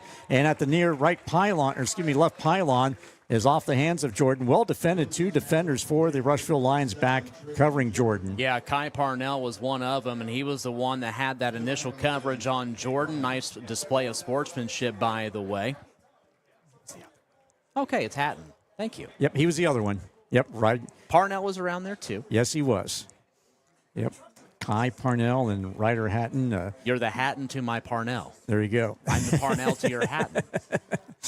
And Brady Wannell on for the 33-yard field goal attempt. Out of the hold of Trenton Jordan. Snap is up, the kick is up, the high, plenty high, and it's got some distance, and it is good. That was a rather emphatic 2 arms up by the referee down there underneath. It went straight up and good. 17-12 Bulldogs, 1:49 to go. So a 33-yard field goal by Wannell with 1:49 to go.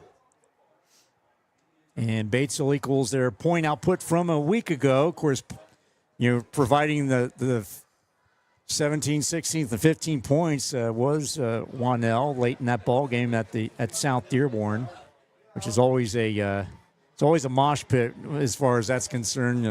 Whenever you have to go there, but still Wannell with the field goal, and with that, it is now a 17-12 ball game in favor of Batesville. Bulldogs scoring 17 unanswered points after they got gashed for 12 early on. Yeah, and they're just 10 points away from matching their season high, which we saw in that victory over Milan a couple of weeks ago.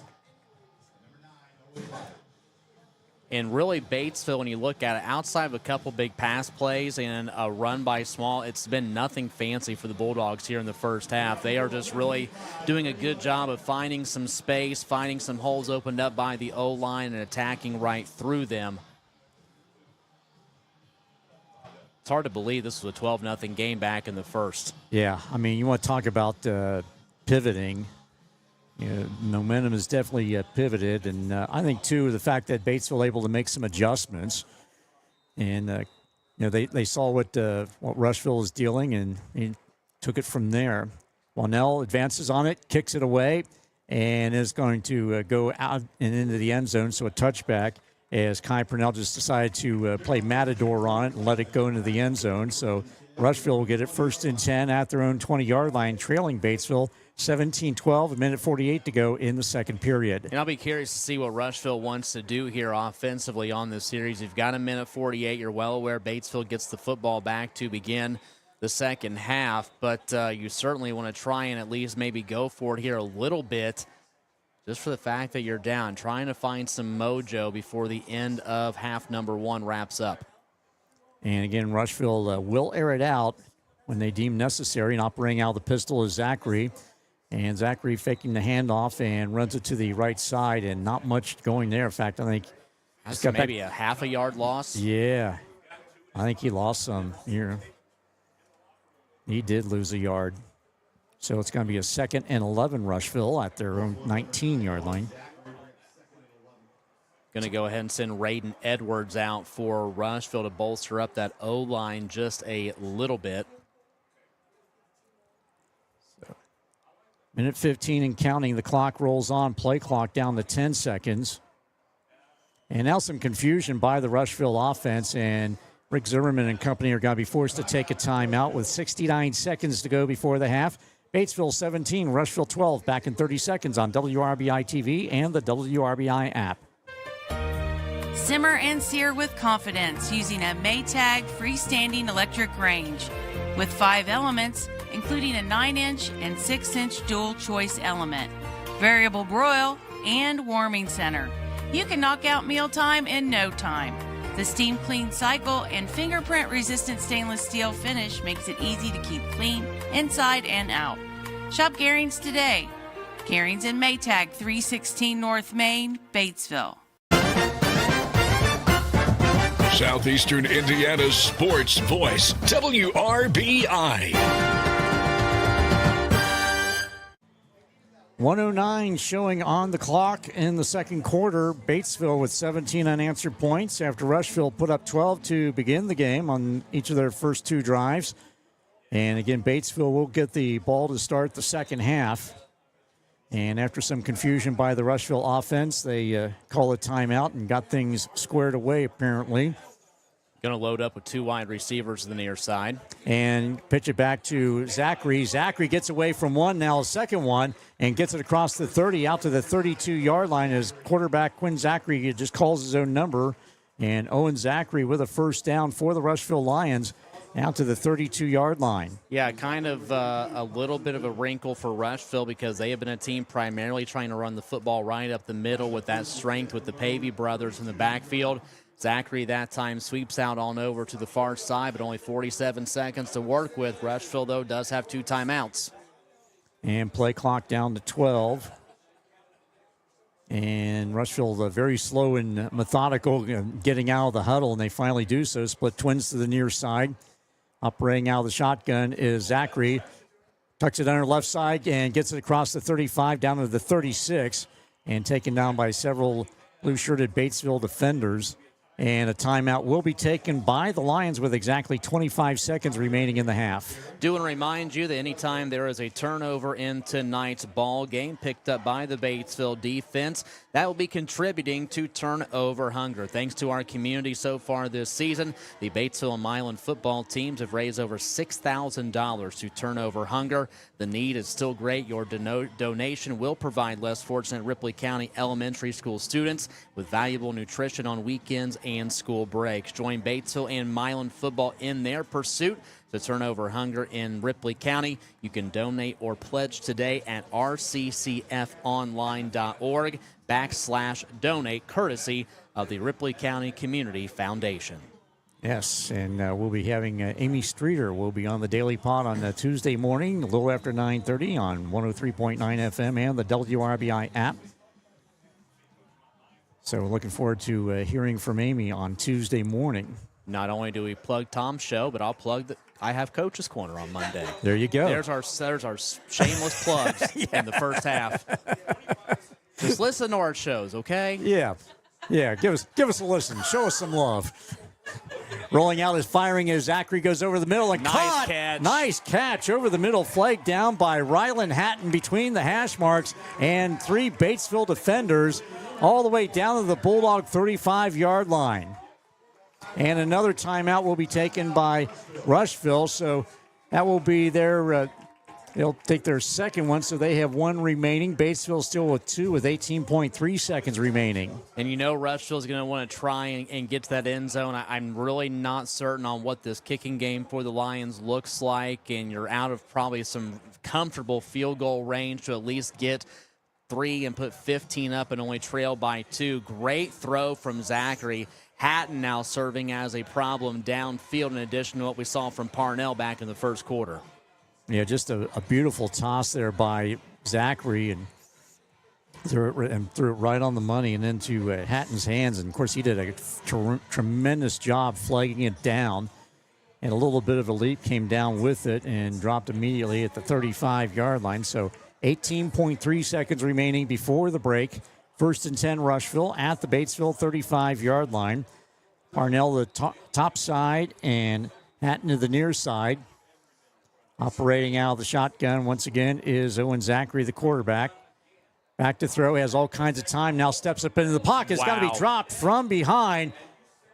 Just absolutely taken down from behind. Matthew Mayer. Yes, Matthew Mayer, the junior defensive lineman, big number 54. And a motion top penalty marker, and they're going to call a motion against the Rushville Lions. They were not set, apparently, is what the officials are going to say. Yeah, they scrambled up to the line of scrimmage real quick, and then guys were still moving around. And I think Evan Ulrich saying, hey, that clock needs to be running. Yep. And they stopped the clock with 4.4.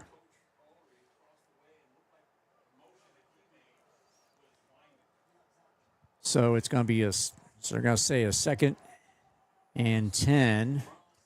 They're going to run this up? Yes, they are. Yep. 3 seconds. No timeouts for Rushville. They snap it back to Zachary, flings it left side and try to do the trick on the scoop. Then the ball live, and finally Beretta comes up with, they're going to say it was an incomplete pass. They went off to Hatton. He tried to flick it back to Beretta. And the ball was rolling, and finally Beretta decided to fall on it back around the 40-yard line. He had some Batesville defenders chasing him. And they're going to call a penalty against Rushville. So this is going to be a procedure penalty. Will be whistled against Rushville. And that will be the end of the first half. So your score after 1 half of play, the scoreboard reads the Batesville Bulldogs 17, the Rushville Lions 12. Rob and I will be back with second half and talking about halftime activities, score updates, and more coming up after this 2-minute break. You're listening to High School Football on WRBI-TV and the WRBI app. The Living Estate Auction of George and Jane Pichter is this Saturday. Owens Auction Service will feature 3 standout tractors, a 650 John Deere, a 1066 International Harvester, and an 856 Diesel International. These tractors highlight a strong lineup that also includes a Case IH 1460 Axial Flow Combine with International 864 Cornhead, plus additional John Deere and International models. You'll also find wagons, grain carts, balers, discs, mowers, spreaders, planters, shop tools from Milwaukee, DeWalt, Makita, and Ryobi, along with antiques and vehicles, including a 1975 Mack tandem axle grain truck, a 1990 Chevy Silverado 2500, and a 1995 GMC Sonoma. Terms are cash or check. Lunch served, and the auction's at 9601 State Road 229 in Batesville. This Saturday at 9:30 a.m., the Living Estate Auction of George and Jane Pichter. Get more information at owensauctionservice.com. It's back. Our delicious chicken bruschetta pizza is back. Cecil here. I'm interrupting this commercial for some important news. Our operating hours are changing to better serve our customers and to better take care of our team members. We will be closing at 8 p.m. Sunday through Thursday. That's right, our new hours are Sunday through Thursday from 10:30 a.m. to 8 p.m., then Friday and Saturday 10:30 a.m. to 11 p.m. Come let us serve you. LicenseFamilyPizza.com, 812-933-0333, or 117 East George Street, downtown Batesville.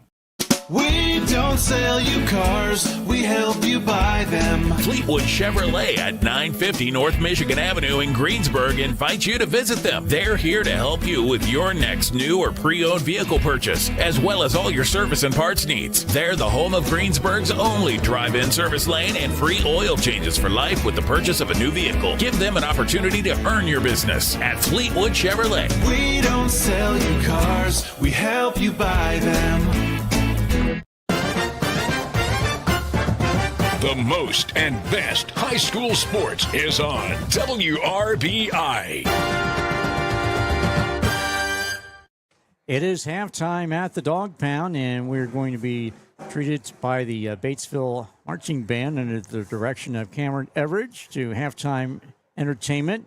And your score at the half, it is Batesville 17, Rushville 12. The Lions got on the board first. They took the opening possession, and quarterback Owen Zachary with a 22-yard touchdown run. The two-point conversion try failed, and it was 6-0 Rushville. The Lions got back on the board with 2:01 to go in the first period.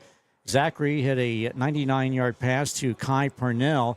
A lot of that on the speed of Parnell, and a two-point conversion try was good. Rushville 0 for 2 on two-point tries tonight, and it was 12-0. And then Batesville got on the board for the first time with 11:55 to go. First play from scrimmage in the second quarter. Zayden Small with his 5th touchdown run of the year, a 5-yarder. Brady Wannell added the extra point, and it was 12-7. Then Batesville took the lead with 4:34 to go in the second quarter. Dylan Shane, a 1-yard touchdown run. Bray Wannell added the extra point, and it was 14-12. And this next scoring drive brought to you by Assured Partners Insurance in Batesville, C. Mark Taylor. And Brady Wannell with a 33-yard field goal with 1:19 remaining before the half.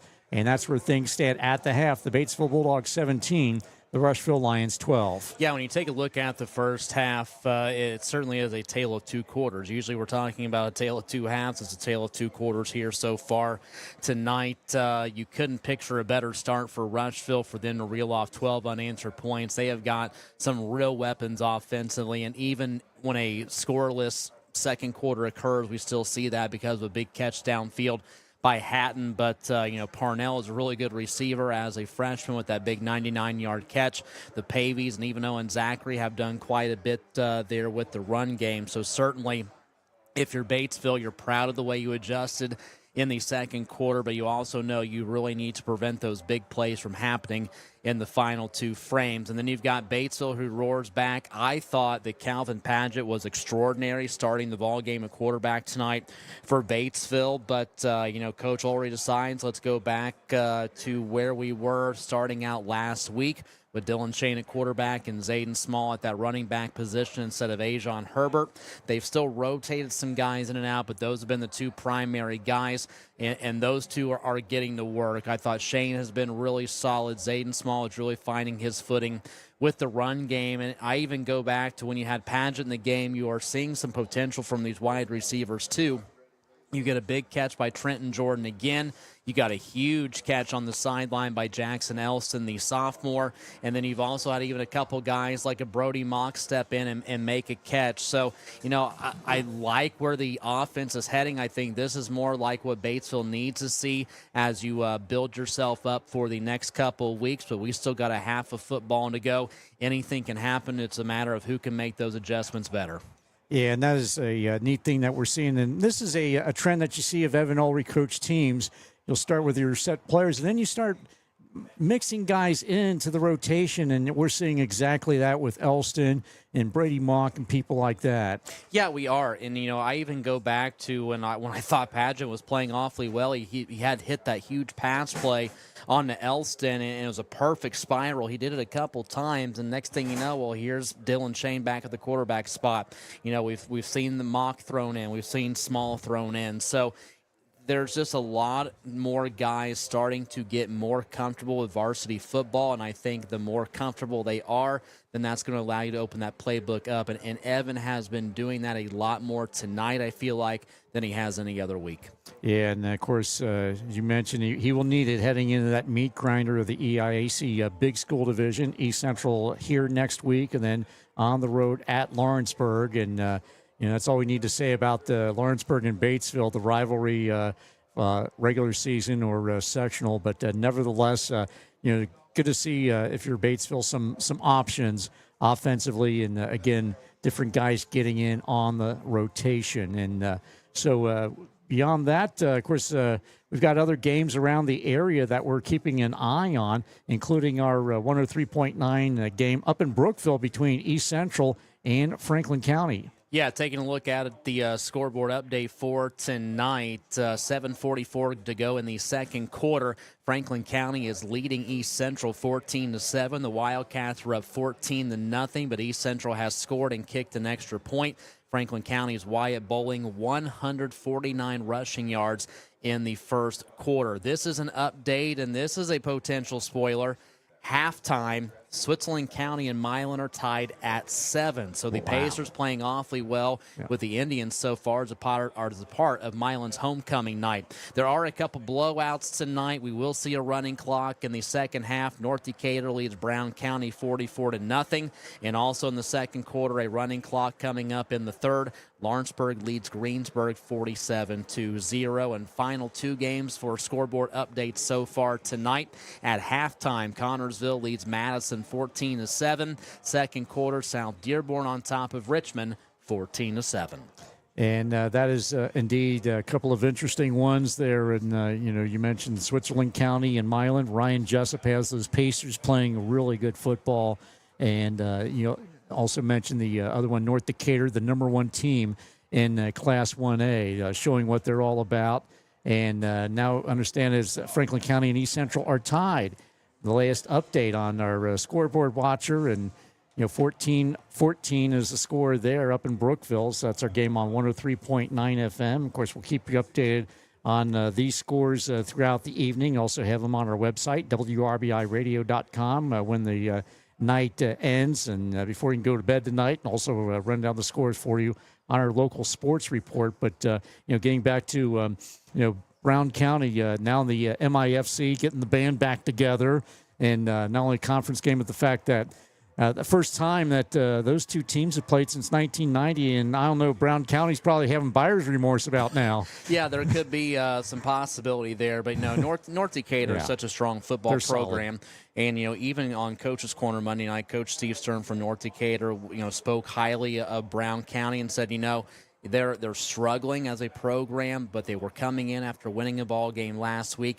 And plus, you throw in the fact that you've got to make that trip down to Brown County, so you can't take anything for granted there. And obviously, it's showing that North Decatur not taking anything for granted, being up 44-0. But they have got that game tonight. North does. They've got Switzerland County next week, which could prove to be a very physical contest. And Coach Stern is kind of in a boat with those two games. You have got to be playing your best, because in 2 weeks you're on the road in Western Indiana taking on Linton Stockton. Yeah, and that's the Steve Stern approach. Business. It's a business trip. He's very all business about that. But as always, he has some terrific teams at North Decatur, and this year no exception, obviously. But so with that, halftime activities continue on, and we're gonna have some halftime homecoming court announcements. Will be coming up here momentarily. They'll be brought out, and they'll extend the halftime show here as well. But a terrific atmosphere. Chamber of Commerce night weather-wise. Full stands across the way, that paddock across the way of Batesville faithful. Also, folks lined up along the fence and the student section from end line, from sideline to sideline over there, standing up, and the patio up by the concession stand. I mean, just a terrific atmosphere. And Rushville brought a terrific crowd tonight down State Road 3 and over this way as they introduce the homecoming king and queen candidates and princess candidates as well. Hopefully we'll have some word up for you here in momentarily. So with that, we're going to go ahead and take another 2-minute timeout and continue on. It is halftime. Your score, Batesville 17, Rushville 12. Back after this 2-minute timeout on WRBI-TV and the WRBI app. You only have one smile. Make yours the best it can be with Batesville Dental. For over 40 years, Batesville Dental has provided the latest technology in their state-of-the-art facility. They strive to make your visit a pleasure. Doctors Broughton, Liedermeyer, and Roberts and their staff offer preventative care, Invisalign, implants, extractions, and cleanings to keep your mouth healthy and your smile beautiful. Batesville Dental, 391 Northside Drive, Batesville. You only have one smile. Make yours the best it can be. Batesville Dental. Do you have joint pain? Joint pain doesn't have to be a part of aging. Adults with knee, hip, or shoulder pain can register now to get a free x-ray and attend a free screening and education program at Decatur County Memorial Hospital. Learn from orthopedic surgeons about non-surgical and surgical treatments that provide relief. To register, call 812-663-1279 or visit dcmh.net/events today. Batesville Chrysler Dodge Jeep is a proud sponsor of local athletics. I'm Michelle Galk, and at Batesville Chrysler, we value this community and the relationships we've built with our customers. As your hometown car dealer, we understand the importance of staying connected to the community. We commend all our student athletes and their hard work and dedication. That's why we're proud to sponsor local sports coverage so that fans can stay connected no matter where we are. Remember, you can buy a car anywhere, but when you buy at Batesville Chrysler Dodge Jeep, we can all work together to support the future of this great community. At Indiana Farm Bureau Insurance, we're good at insurance. But not just any insurance. We're good at... when the forecast calls for cheeseball-sized hail insurance. And even... shouldn't have parked under that tree. Insurance. Start with Indiana Farm Bureau Insurance and stop knocking on wood. See your local Indiana Farm Bureau insurance agent, Doug Sherwood, in Greensburg. Call 812-663-3595. Your free source for local sports, WRBI. And welcome back as halftime activities, homecoming halftime activities continue here at the Dog Pound. It is Batesville with a 17-12 lead over the Rushville Lions. And this is not the only sports that you're going to hear on WRBI tonight. No, sir. On 103.9 FM, the Reds at the Athletics in Sacramento. First pitch at 10:05. Of course, we'll join the game either in progress or for pregame show, depending on when our high school coverage ends. So, again, after high school football, we'll morph into Major League Baseball. The Reds at the Athletics as their West Coast road swing continues. Brady Singer on the mound for Cincinnati. Trying to get themselves back within striking distance. The Mets are giving them a lot of help right now, and only a game and a half out of that third wild card spot. But you got the Athletics coming up. Then you've got the Cardinals and the Cubs. It's not going to be easy for Cincinnati the rest of the way out, but if they can find some momentum, they are certainly in position to strike. Yeah, no question about it. I tell you what, it seems like it's more of it's been more of a combination of what the Mets are not doing and the Reds are doing, as opposed to previously more of what the Reds and others were doing, as opposed to what the Reds were doing. And yeah, it's Cincinnati's gotten it together for their last 6 that they've won, and just kind of snuck back in there and tied with San Francisco for the as well, along with trailing the New York Mets in that playoff for the third and final National League wild card spot. So as the homecoming activities continue here at Batesville High School, and looks like we've got some royalty, Rob. We do have some royalty for 2025 here at Batesville. The Prince and Princess. It's a guy that we have seen on this football field already tonight. The Prince is Rylan Yeager. The Princess is Caitlin Fox. And then the King and Queen tonight. Our King for 2025 at Batesville is Lincoln Garrett. And the Queen is Adeline Flederman. So congratulations to the homecoming royalty here tonight as they are wrapping up on the field. That is quite an athletic court, by the way, with Yeager as a football player and baseball. And Caitlin, who's a tremendous softball player. You've got Lincoln, who has been doing some great things with tennis this year. And then Adeline with that girls soccer program here at Batesville. So not only athletic, but royal too. So congratulations to them, along with all of the candidates selected for tonight, and getting a nice big round of applause from the Batesville hometown crowd as they exit. Yeah, and even if you don't get King or Queen or Prince or whatever the case may be, it's still an honor to be nominated. You can still be a jester. That's right. Like my son was. At East Central, when he was going to school there, he was Prince his freshman year, Prince candidate. That would be fitting for most of us at WRBI, just to be the jesters. A bunch of real cut-ups around here, that's for sure. So the halftime activities have ended here. They've got the, as Rob mentioned, again, congratulations to the Princess, King, and Queen at Batesville High School this year, and we're about ready to get things underway here. Got all that out of the way. Now we turn our attention to the second half, Rob, and it's going to be interesting to see what plays out here. Based on what we've seen to this point, it's been very an entertaining ball game, but a lot of wheels are in motion here. Yeah, because when you look at this game, you certainly can't count Rushville out. They scored the first 12 points of the game. They haven't scored since, so you would automatically think, okay, we need to probably start fixing to eliminate them offensively. But they even showed, without even scoring late in the second quarter, they have still got the big play available. They just run out of time because they're out of timeouts. So, this is far from over. Rushville has the opportunity to get some of that momentum back on offense, but I'm still just going to go back to what I said in the pregame. I think tonight is all about Batesville. Mm-hmm. I think if this team can continue to find options on offense, if they can just continue to make some big plays and not allow things to slip up defensively, they're still the better football team, and they're going to have a chance to extend this lead in the second half. It's all going to start with that very first series on the opening kickoff. You get the football back. Just can you continue to throw those wrinkles in, the personnel? Can you continue to mix it up?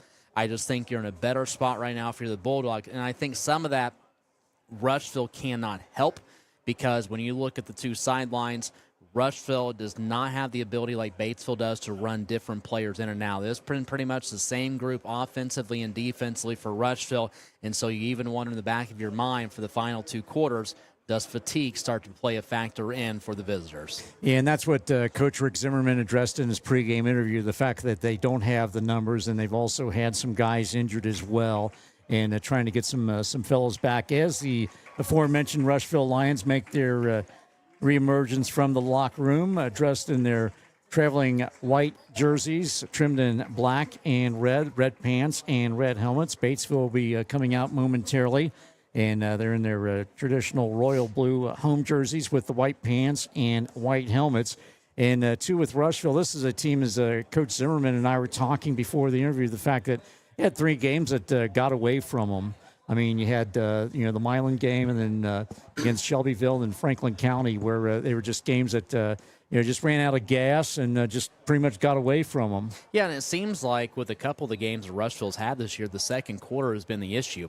You go back to week one against Milan, you're up on Milan 6-0.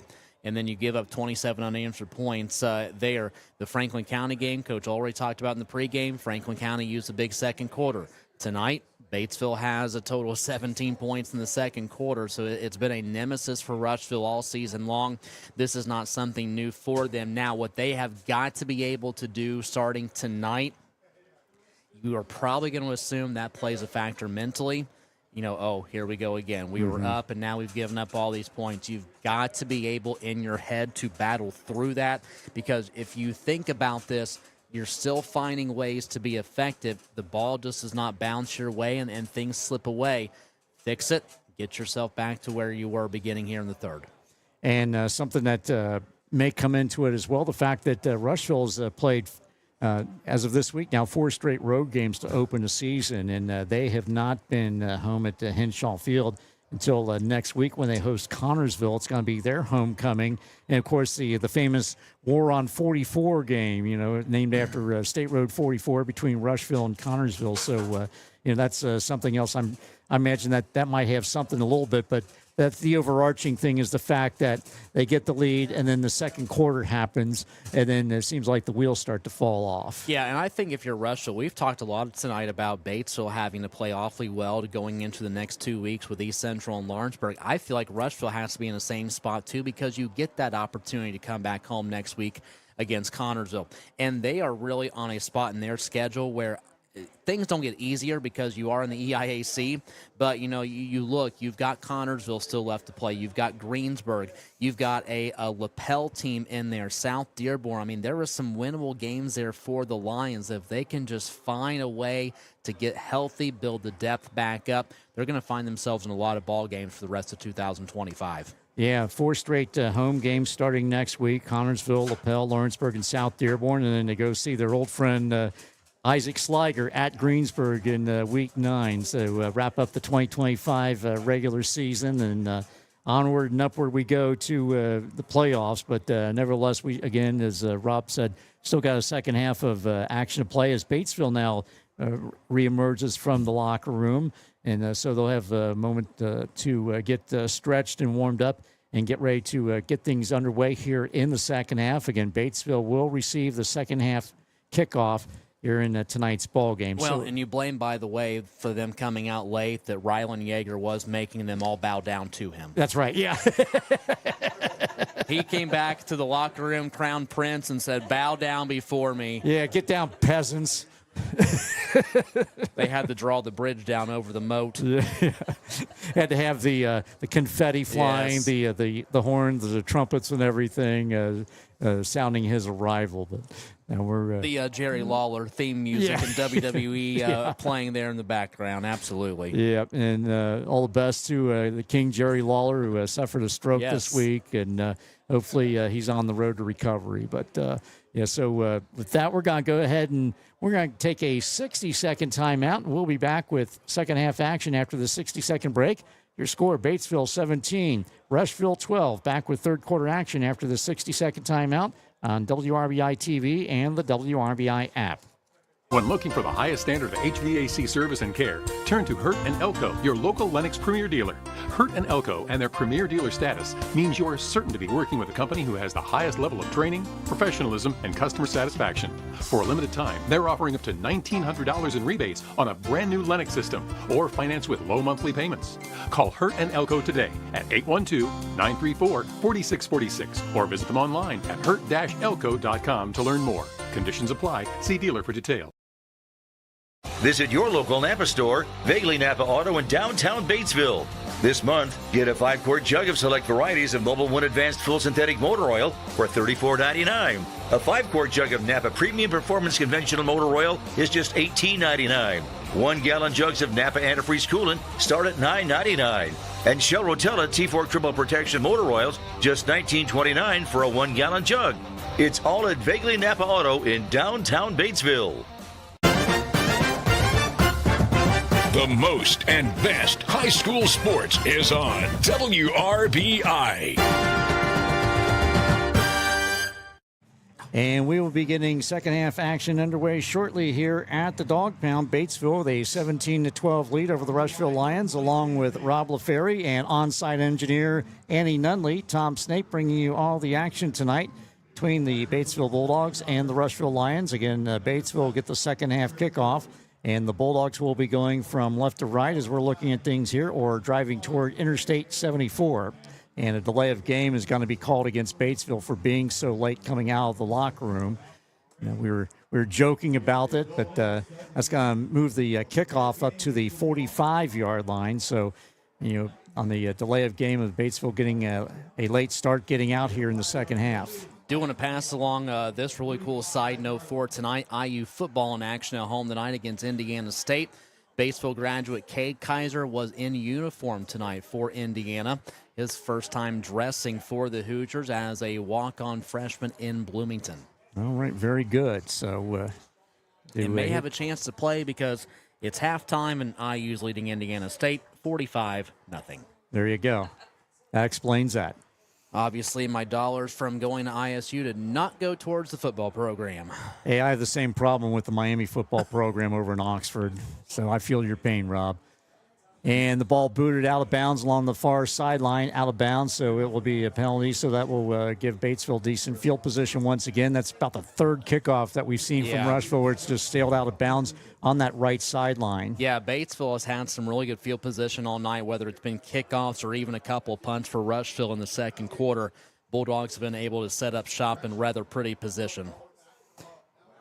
And apparently something else. It looks like you're going to do a re-kick here. A procedure penalty, it's going to be whistled against Rushville. So somebody jumped the gun on that kickoff, so it's going to move it back to the 40-yard line. And we'll try it again. And we have a Rushville line getting on the kick coverage team coming on late. So with that, it's going to be Sam Pavey will do the honors for the Rushville Lions.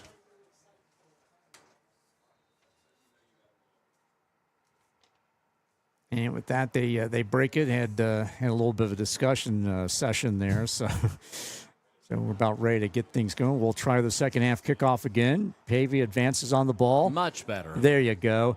And that's fielded by one of the deep men back there, 15 to 20, 25. That is Ajon Herbert. Herbert gets it out to the 30 and got to be dropped right around the 30-yard line right there. Got to actually mark him at the 31. Yeah, Pavey finally able to get one right down the middle, but nonetheless a pretty good return for Herbert up to the 30. We've got a Rushville player slow to get up. Yeah, it's Will Irvin, a senior wide receiver defensive back. And a special teamer of note, one of the kick return men for the Rushville Lions. So he's going to trot to the near sideline. And Quinn Barrett will take his spot in the defensive backfield. So Batesville with a 1st and 10 at the Rushville 31-yard line. And under center once again is Dylan Shane. Backs are split behind him, or in the eye. Handed off, and that is the fullback, Caden Vogelsang, and he gets a nice gain into the 35-yard line. Yeah, just kind of handed that one off. Shane did. He took the football, put it in his left. Nothing there in the right. Just a little trick up the middle. Able to get a couple here and push it up to 2nd down and 6. So pick up a 4 on the play for Vogelsang. Ball at the 35-yard line. Jordan split to the near side. Yeager, the homecoming king, up top of the formation. Backs are lined up in an eye. Shane under center, and will pitch it. And goes left side with it is small, all kinds of daylight. Finally going to be taken down shy of midfield. And he's going to rumble it down to the 47-yard line in Batesville territory, and that's going to be a fresh set of downs for the Batesville Bulldogs. Well, and one of the unsung heroes of the first half, and we probably should talk about this even more, is the fact that the far side of the O-line leading and allowing for that spot to fill out there has been a consistent one all night long. That's the second or third run that we have seen Small put out there on the far side. They've allowed Shane to go out there too, plus Herbert. Yeah, nice job by that Batesville offensive line throughout the night, especially that left side. Play action, going up top with it is Shane, goes over the middle, finds an intended receiver, and it's intercepted. Field at the 25 to the 30, cuts it to the outside, and finally taken down on the attack. And coming up with the interception for the is Owen Zachary coming up with the pick. Tried to go over the middle, did Shane, and Zachary had it well read and comes up with the interception and the first turnover of the night for either ball club. Yeah, and I don't know if that should be a pass that needs to be made because there were 2 defenders downfield to go along with the receiver. It's a great throw. It looked good, but then all the air just went out and it plopped right into the hands of the Lions so easily. And so that takes away what could have been a devastating drive to the Rushville defense, and now the Lions have some momentum offensively. 1st and 10 Rushville at their own 30. Operating out of the shotgun is Zachary, and he runs it right side, and he's going to get it the first down and then more, and gets it across the 45 to the 46-yard line before he's finally taken down. But Owen Zachary, seeing all kinds of daylight across the way, ran to the right side of the formation and got a first down out of it. And we have a holding penalty. He's going to wipe that out, however. So holding will be whistled against the Rushville Lions. Even though that's going to be coming back, my thing is we talked at halftime about how detrimental the second quarter has been for Rushville this season. Well, how detrimental did we see a couple weeks ago the third quarter could be for Batesville's defense? We saw them slip up and just get a little lackluster in that Milan game to allow the Indians to come back. So going to have to watch over there with Zachary because he is really starting to pick things up speed-wise from the QB position on the keeper. 1st and 15, Lions at their own 25-yard line, approaching 10 minutes to go in the third quarter. Operating out of the pistol is Zachary, and we've got all kinds of confusion and a whistle and a timeout. And Rick Zimmerman's going to be forced to burn his first one with 10:09 to go in the third quarter. Batesville 17, Rushville 12, back in 30 seconds on WRBI-TV and the WRBI app. When life takes unexpected turns, Moore Law is there to help. Moore Law can help with estate planning, elder law, nursing home planning, criminal defense, family law issues, and civil litigation. They stand behind their clients every step of the way. From protecting loved ones and securing your future to defending your rights, Moore Law's attorneys bring a wealth of knowledge and dedication to every case. Call 812-932-1227. Moore Law, attorneys you can trust. Southeastern Indiana's sports voice, WRBI. Tonight's game brought to you in part by Whitewater Motors, Hurt and Elko, the Ripley County Community Foundation, and Batesville Dental. 1st and 15, Rushville at their own 25-yard line after an interception by Owen Zachary playing defensive back. And so and had a terrific run that was wiped out by a hold. So at 1st and 15, Lions. Snap back to Zachary and touching the hands off to the left side and trying to run it, and nothing doing there. And that was well defended by Batesville. Quinn Barretta was the ball carrier And well defended, a picket fence of defenders there, blue-shirted defenders for the Batesville Bulldogs. Yep, Carson Benjamin was the one who then comes in to make the stop. Again, getting the start tonight is Benjamin, the senior. So no gain on the play. It'll be 2nd and 15, Rushville at their own 25-yard line, approaching 9.5 minutes to go in the third. Single wide to up top. And out of the shotgun is Zachary. Rolls out to his right, looking, and is going to tuck it under and gets away from one defender and going to be taken down by a second man before he could get ahead of steam going. Looked like Caden Vogelsang was the one that knocked Zachary off balance before more Batesville defenders came in. And now you're in a spot, 3rd down and 20. You cannot allow a big play here if you're the Batesville defense. I believe that was Aiden Greiwe who ended up finishing him off. So loss of 5 on the play will be 3rd and 20. Ball at the 20. Couple guys, Hatton back in for Rushville. And the Lions break the huddle. Up top with it is Kai Purnell. They have a man on the near side. And dumps it off and try and go up the middle and gets some of the yardage back, but not much. Well defended once again by Batesville. And that was Sam Pavey, the ball carrier, and got it across the 25 to the 26-yard line. But nevertheless, it's going to be 4th down in another punting situation for the Rushville Lions. And again, this should be another punt that's set up, and Batesville should have some really good field position. Now, it will be Jordan actually going back a little bit this time. He will be set up at the 40 back in Batesville territory. High snap, flag down, and a high boot, and that's going to sail out of bounds across the way and takes a Rushville bounce and then slight one, and it's going to be marked down around the 41-yard line. So, again, terrific field position for Batesville starting out with a 1st and 10 at their own 41-yard line. Again, Batesville started the second half with the possession, however, an interception, and Batesville aided and abetted by Rushville committing penalties. That drive stalled. So let's see how Batesville adjusts after the previous drive, was snuffed out by the interception. Dylan Shane at quarterback, under center, backs line up in an eye. Single wide to the near side. Jordan comes in motion to the near side. Now pitch it out to Small. Small bounces to the outside. And gets a 50, bounces off more tacklers, and finally taken down at the 46-yard line of the Rushville Lions. Zayden Small just pinballing off of Rushville defenders. One of them slow getting up, and that is the number Parnell, yeah. Yep, looked like Parnell was the one late in on the tackle. Sam Pavey on the initial hit, but man, Zayden Small doing a terrific job just navigating spots open on the field to get across the 50. See if maybe the Bulldogs elect to be a little bit safer here play calling wise, take some time off with the lead, go back to your backfield. You got Vogelsang still back there, now cutting out to the right. 1st and 10 and handed off to Zayden Small. Small goes left side with it down the inside the 40. Finally got to be wrestled down.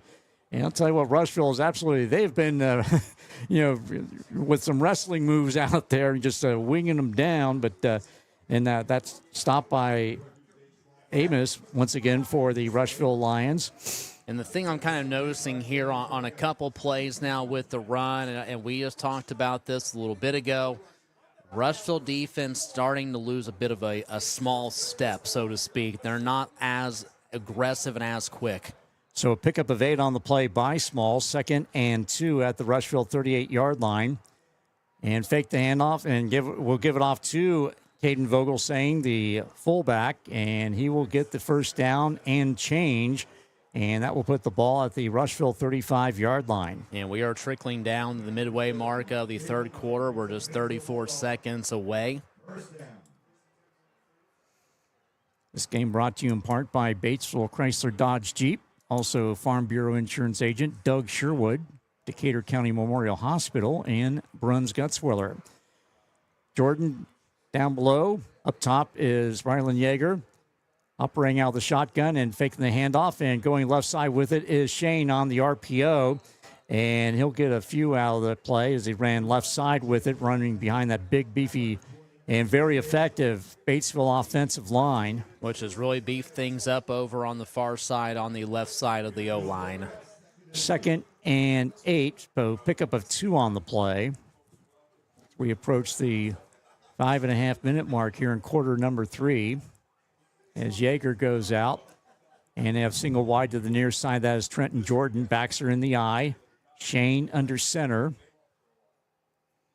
And we'll pitch it, give it off to Small. He goes up the middle and tough sledding and able to make something out of nothing on that play.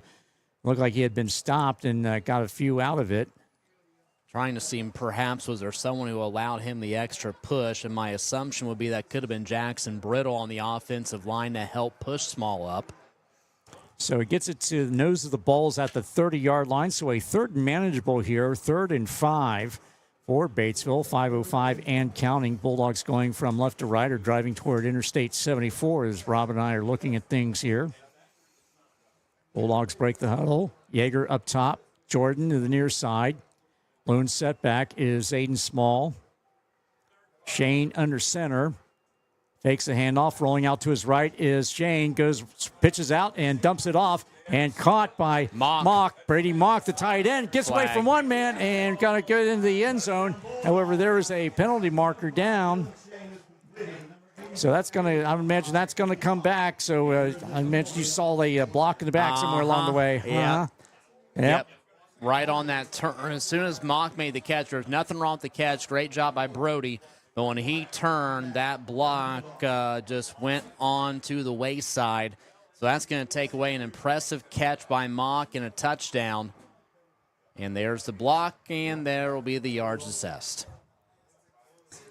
So just when you think you got something going on, shoot yourself in the foot. And, of course, Rushville has done that for the most part. It's been mostly the Lions doing that. However, Batesville wiping out a touchdown by Brady Mock on the reception. Well executed there on the rollout by Shane and finding Mock. However, somebody with that block in the back that couldn't resist the temptation. So that's going to be a 1st and 10, and it's got to be back at the 25. Back at the 25. Excuse me. And Shane comes in with the play. It would have been nice to go up 2 possessions. Yeager up top, Jordan in the near side. And on the right hip of Dylan Shane is Zayden Small. And operating out of the shotgun, swings it right side and gets it off to Jordan. Jordan eludes one man of the 10-5 and dives for the pylon. And it's going to be out at the 2-yard line. It's a nice little pitch and catch there from Shane to Jordan. And Jordan rolled out of bounds at the 2-yard line, so that's going to set up a 1st and goal to go Batesville at the Rushville 2. Well, and Shane had a couple options there because Mock remained out there as a tight end. He just went straight down to the end zone. No movement, no nothing, but that kind of disguised things up for Jordan to come here to the near sideline and pick up the football. Shane under center and gets a big push up front by that massive offensive line, and it gets it down to the 1-yard line. Yeah, it looked like the Shane got hit with on that right knee, which brought him down just barely. Unable to push up. And Caleb Amos once again gumming up the works there for the Rushville Lions. Also getting in on the action, Andrew Wilson, a 6'3", 215-pound senior defensive lineman. Bulldogs break the huddle. Once again, under center is Shane. Gets a push up front and tries to get things going. And I don't think he got it. He did not. He did not. He certainly did not.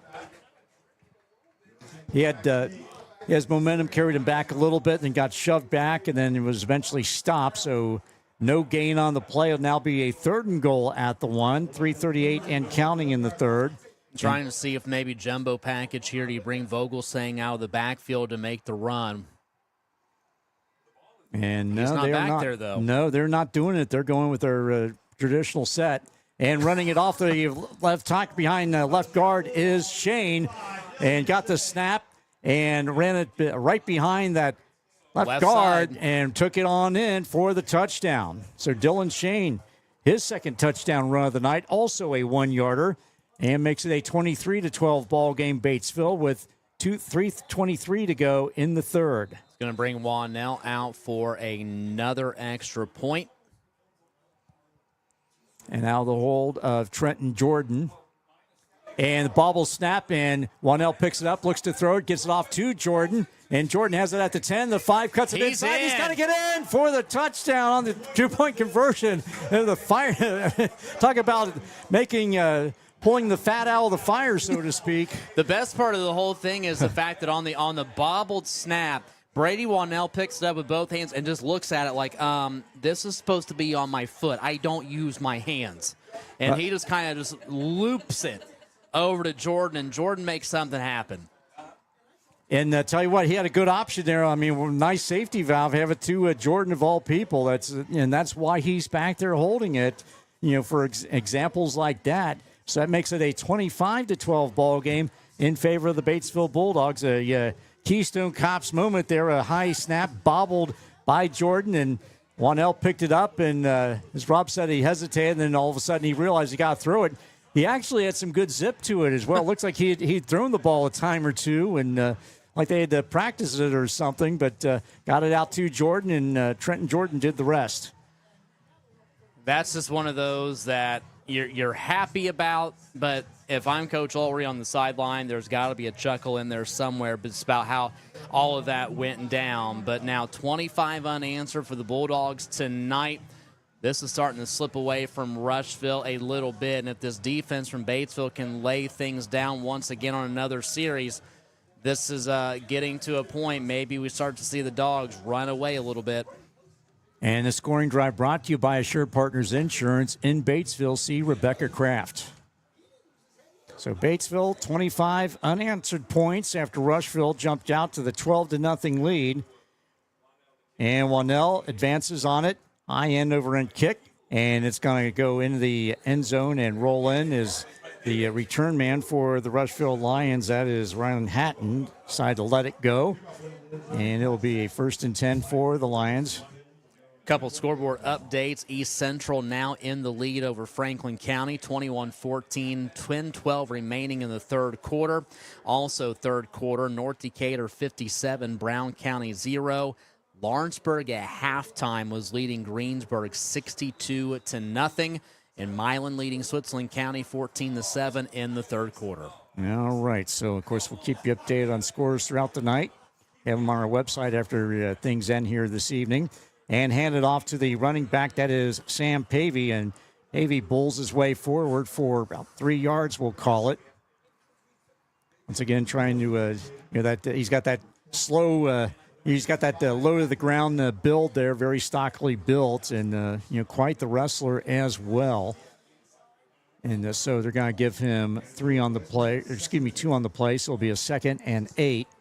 Ball at the 22-yard line of the Rushville Lions. And I know there's still a lot of time left to play, but Rushville is really not playing with a ton of urgency right now. But that's a nice play. And hand it off, give it off to Berida, and he's going to get it across the 30 to the 32-yard line, and a fresh set of downs for the Rushville Lions. Actually, that's going to be Eli Pavey as the ball carrier.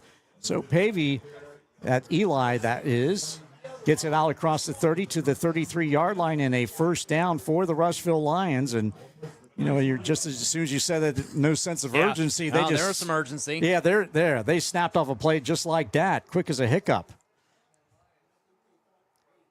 Hatton to the top side of the formation.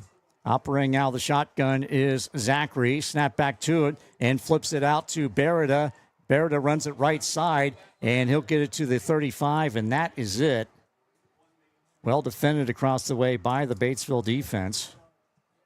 Kind of taking a look over here on the Rushville sideline and out there on the field right now, what I've been noticing is there has been no Kai Parnell around. Remember, he went down hobbling earlier tonight after that big 99-yard touchdown catch, and it's not seeing him anywhere out here on the field. Yeah, he had made a special teams tackle and was, shaken up, and we have not seen him since. So pick up a 1 on the play, 2nd and 9. And hand it off and running the left side of the formation and getting to the 35, and that is it. So back to the line of scrimmage, so no gain on the play. And that is Eli Pavey, the ball carrier. Just a heavy dose of Pavey's, but Barrett has been in there a little bit too. In this series so far, we have not seen Zachary run the football out of the quarterback spot. 3rd and 8, Rushville at their own 35-yard line. Annie passing along a note that Parnell on the bench getting his left ankle worked on. Oh, there you go. That explains that. Yeah, again, he limped off after making a stop on special teams. Snap back to Zachary. He rolls out to his right, looking along the far sideline for his intended receiver. That is Hatton. But that ball sailed well out of bounds over toward the Batesville bench. And that's going to create another 4th and kicking situation for Rushville. See where they decide to put Schneider and Jordan on the return here for Batesville. They're going to back themselves up to about the 35 in Bulldog territory. Jordan even going to go farther back to the 30. The punting team for Rushville has really tried to focus on that football going over to Schneider rather than Jordan. Snap back and getting the kickoff and getting off to Schneider. He fields it on the hop inside the 30. Cuts it across the way, across the grain, to the near side, gets it out to the 30. Dances around and finally going to be taken down at the 41-yard line. Sam Pavey in on the special teams coverage. Flag and there is a late. flag on the play. Zaylin Giles also in on the stop. We'll see what this laundry's all about. And then Schneider fielded to the left side and cut it across the grain to the near side. And block in the back. Yep. Once again, another block in the back. Whistled against Batesville. Had one on an offensive play that wiped out a touchdown pass. And a block in the back on the return. And of course, when you change direction like that, you're susceptible to getting those particular calls. And so that's going to take the ball back to the 30-yard line. So with 32 seconds remaining, 32 and 4/10 seconds, more specifically. Rylan Yeager, the top side. Trenton Jordan, the near side. Backs line up in an eye. Quarterback Dylan Shane under center. Pitches out to Small. Small cuts it, goes inside. Dances away from some. It gets 40, 45 to 50. And cuts it to the 45. Gets it all right down to the 30. All the way, rumbles down and not taken out of bounds at the 34-yard line in Rushville territory. So just like that, Zayden Small and moving the good blocks once again. Very productive left side of that Batesville offensive line, creating some daylight. And Small takes it down to the Rushville 34. Yeah, this is really an impressive performance, and Small has come in tonight. Now, remember, his first 2 runs tonight, he was actually knocked back for a loss of yards, but he has cleaned it up since, and this has been probably one of the more impressive, consistent performances this season out of Zayden Small. Backs in the eye, single wides on either side. Shane under center. Handed off to the fullback, that is Vogelsang. Vogelsang with another healthy run. He's got to be close to first down yardage, getting it down to the Rushville 25. He trucks any better than that, he might find himself on 74 going down the interstate. Yeah, check his CDL, would you? So pickup of 9 on the play for Vogelsang. And that's going to do it for the third quarter. Your score after 3 quarters, the Batesville Bulldogs 25, the Rushville Lions 12. Back in 60 seconds with fourth quarter action on the WRBI app and WRBI-TV.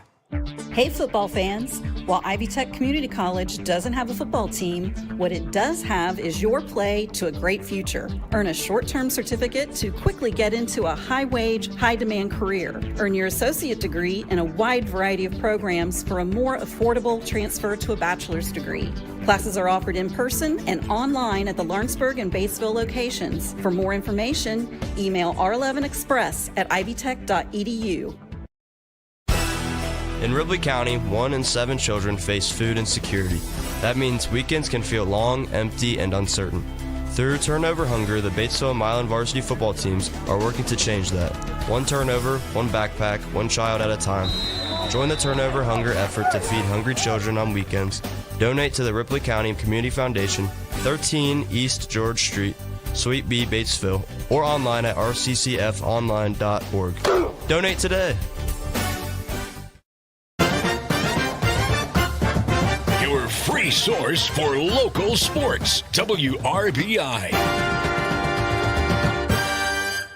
Fourth quarter action getting underway. Batesville with a 2nd and 1 at the Rushville 25-yard line. And handed off to the fullback. That is Caden Vogelsang. He's going to get the first down. Gets it across the 25 to the 24-yard line.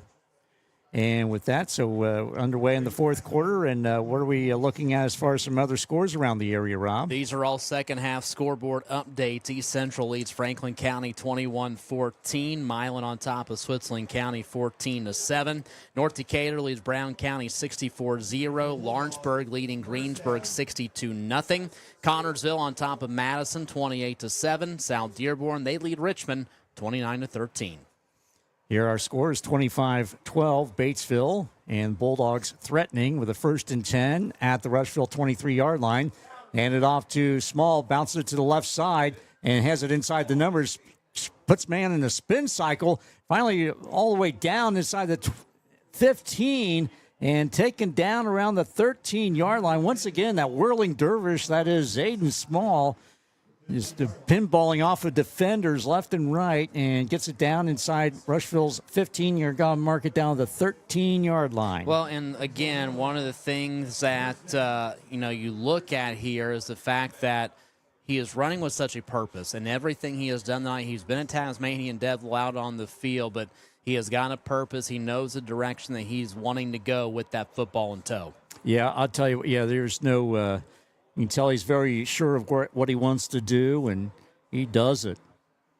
Backs in the eye, pitch it out to Small. Small cuts it to the inside and gets it inside the 5 to 10. Touchdown. Zayden Small shakes some hands with some kids in the student section in the end zone off to our right, or off to our left, and he takes it in from 13 yards. Well, much more polite than the ovation from the stands that Lamar Jackson got on Sunday Night Football last weekend. But this run game really impressing now. Shane a couple runs inside, Small a couple runs to the end zone, and we are getting ourselves to a spot where Batesville is beginning to put this game out of reach. Zayden Small, his 6th touchdown run of the season. Snap back to Wannell, and it is right down Huntersville. Kick is up, and the kick is good. Batesville, 32. Rushville, 12. Back in 30 seconds on WRBI-TV and the WRBI app. We don't sell you cars, we help you buy them. Fleetwood Chevrolet at 950 North Michigan Avenue in Greensburg invites you to visit them. They're here to help you with your next new or pre-owned vehicle purchase, as well as all your service and parts needs. They're the home of Greensburg's only drive-in service lane and free oil changes for life with the purchase of a new vehicle. Give them an opportunity to earn your business at Fleetwood Chevrolet. We don't sell you cars, we help you buy them. The most and best high school sports is on WRBI. 10:52 to go in the fourth period. Zayden Small with his 2nd touchdown run of the night. This one a 13-yarder. Brady Wannell adds the extra point. It is Batesville, 32 unanswered points. They lead at 32-12 over the Rushville Lions. And this scoring drive brought to you by Assured Partners Insurance. In Batesville, see Kevin Kreckler. And for Batesville, the 32 points, a season high now through 4 weeks of the season, eclipsing the 27 in the Week 2 win against Milan. Tonight's game brought to you in part by Ivy Tech Community College, Garings, also Vaguely Napa, and Ison's Family Pizza. Ray Wannell getting ready to advance on the ball. He does so, boots it away, and a squib kick. It's going to be fielded, and we're going to say a penalty mark. Apparently somebody offsides, so they'll kick it again. Somebody a little too fast out of the chute there. So an offsides against Batesville. That's going to mark off 5 yards, and we will re-kick.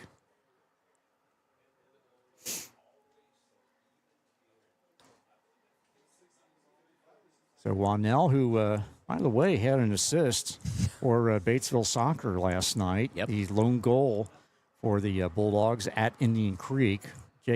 Jason Birkenmeyer with the lone goal, finding the back of the net for the Bulldogs. Coach Kyle Hunneman.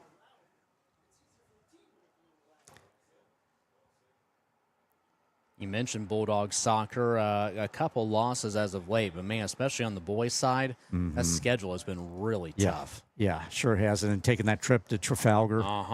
Yeah. And there's no good way to get there ever. No. I can vouch for that. Haven't made the trip a couple of times. And it's fielded inside the 5 and the 10, running up the middle, and that is Hatton. Hatton gets it outside the numbers and still on his feet, still in bounds, trucks a man across the way, finally got taken out of bounds, but not before a healthy gain for the Rushville Lions. Should set him up in excellent field position is Rylan Hatton. The bad thing is the person that got trucked, it's Wanell. Yeah, not good. And they're going to say he was out at the 41, so the nose of the ball will be resting at the 41, but still excellent field position for the Rushville Lions, trailing Batesville 32-12, 10:41 to go in the fourth quarter. So we got single wides on either side of the formation. Yeah, there's backs in a wing. Parnell is back out, by the way. Good to see. Operating out of the pistol.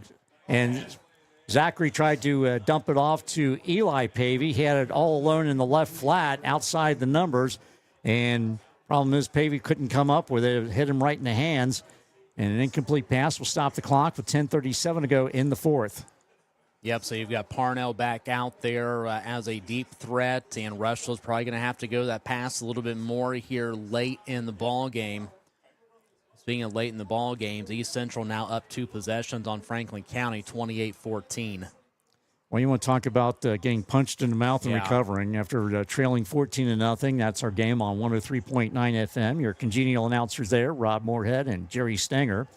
Rolling out to his right is Zachary. Pump fakes, dumps it off, and gets it off to Eli Pavey. Pavey at the 50 and across the 45, and going to be taken out of bounds on the near sideline by Bryson Hageman at the Batesville 44-yard line. You know, regardless of the result tonight, Coach Ulrey has been spot on with his assessment of Rushville in terms of they have got some dudes. Yes. He even said on Monday night, they've got some kids that you look at them, and, if they're in blue and white, they're on that football field for us.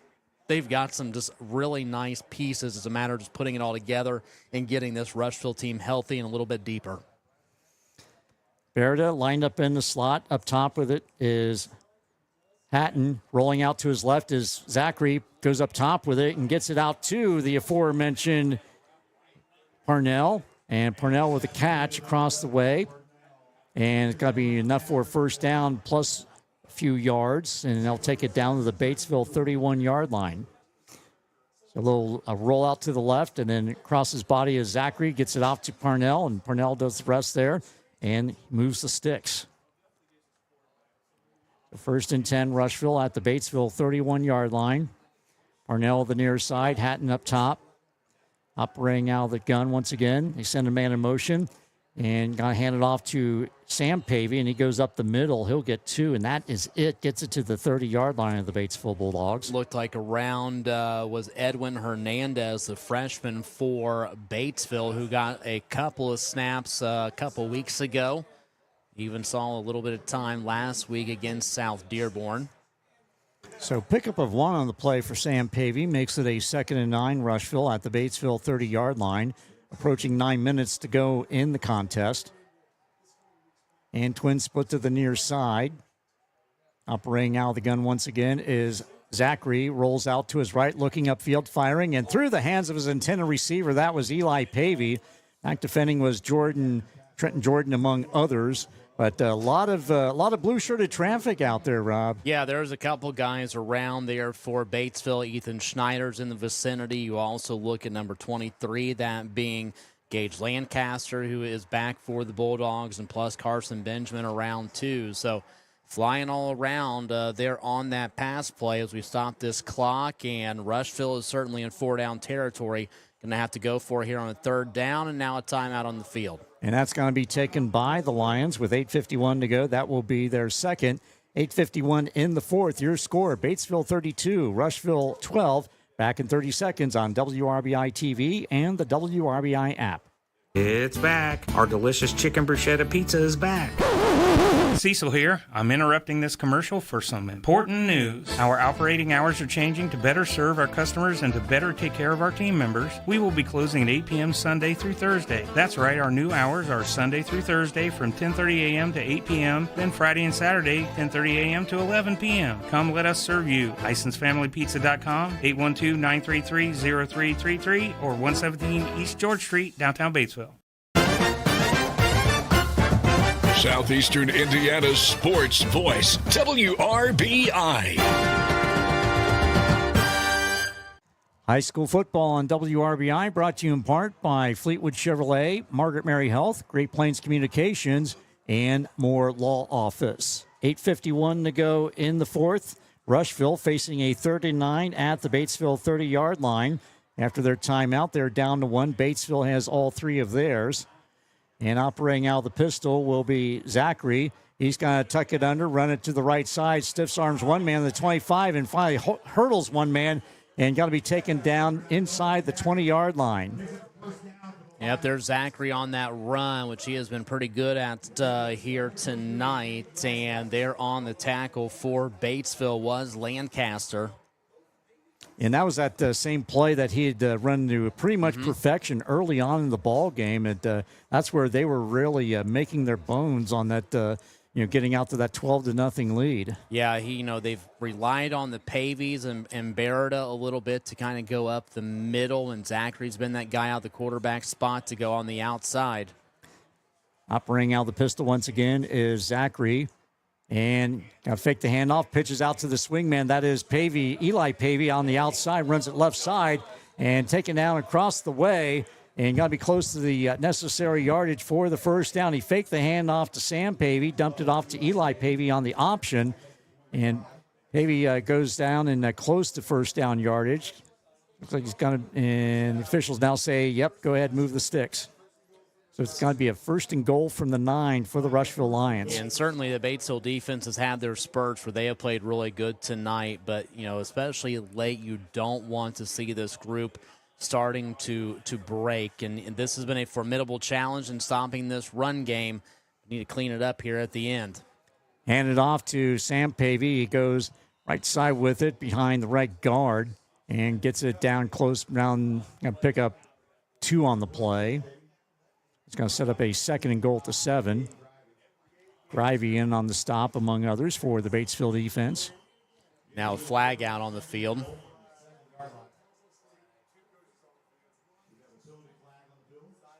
And it's a sideline violation going to be whistled against the Rushville Lions. Yeah, told the get-back coach not doing his job. So a sideline warning against Rushville. Next time the yardage will be marked off. So a 2nd and goal, Rushville at the Batesville 7-yard line. Zachary runs it right side, cuts it to the 5 and gets it in the end zone and got to go in for the touchdown. Owen Zachary, a 7-yard run. And that's his 2nd touchdown run of the night. And we have a Batesville defender down inside the 5-yard line. So Rushville getting a late touchdown here again. 7:19 to go. Makes it a 32-18 ball game. Injured player coming off, which that's going to be Lancaster. And looked like either something just got banged up real quick, or we kind of are back in a spot where you've got some heat during the daytime and getting awfully cool here tonight. Yep. Cramps become a factor again in week 4. Yeah, we saw this week 1 especially, where it was a nice day and then sun went down and got really chilly all of a sudden. So Rushville will go for it on the 2-point conversion try, and they're 0 for tonight. 0 for 2. Zachary under center. Backs lined up in the wishbone. Single wide to the near side. Give it off to one of the up man. And got to go in for the 2-point conversion is Quinn Berida. So Berida completes the 2-point conversion. and makes it a 32-20 ball game. Batesville, 7:19 to go in the fourth. We'll be back in 30 seconds on WRBI-TV and the WRBI app. When it comes to you and your family's health, finding a primary care provider you can trust makes all the difference. At Margaret Mary Health, our providers aren't just here for you when you're sick. They're dedicated to being your long-term partners in health. If you're looking for a medical provider to help keep your family well, give us a call or visit us online. Our primary care providers are accepting new patients in Batesville, Brookville, Osgood, and Milan. Margaret Mary Health. Generations of care. Your free source for local sports. WRBI. Owen Zachary with his second run of the night, a 7-yarder. The 2-point conversion try is good on the run, and it's a 32-20 ball game. Batesville on top of Rushville, 7:12 to go in the contest. And this scoring drive brought to you by Assured Partners Insurance. In Batesville, see David Ball. Final score, North Decatur defeats Brown County 66-0 to go to 4-0 on the season. And also a couple updates. Fourth quarter, Switzerland County has tied Milan at 14. Third quarter, Crawford County leads South Decatur 30-6. All right. And, of course, we will keep you updated on those scores as they come in. Of course, we'll have them on our website before once the proceedings end this evening. Everything comes a final. And, of course, we'll run down the scores for you as well on our local sportscast tomorrow morning. So Rushville now trailing Batesville 12 points. 32-20 is your score. Again, Batesville had rattled off 32 unanswered after Rushville gashed the Bulldogs for 12. And fielded on is Ajon Herbert inside the 20 at the 18-yard line. Oh, he had grabbed it and then lost it and just kind of had to fall down the football. Yeah, had to fall on it like a grenade. Yeah, now this is going to be a spot that's going to be, for me, what decides this football game, because it's 7:19 to go. Rushville's going to need stops. They're not out of it yet, but they only have one timeout the rest of the way. That's right, and in Batesville with all three of theirs. So the Bulldogs break the huddle.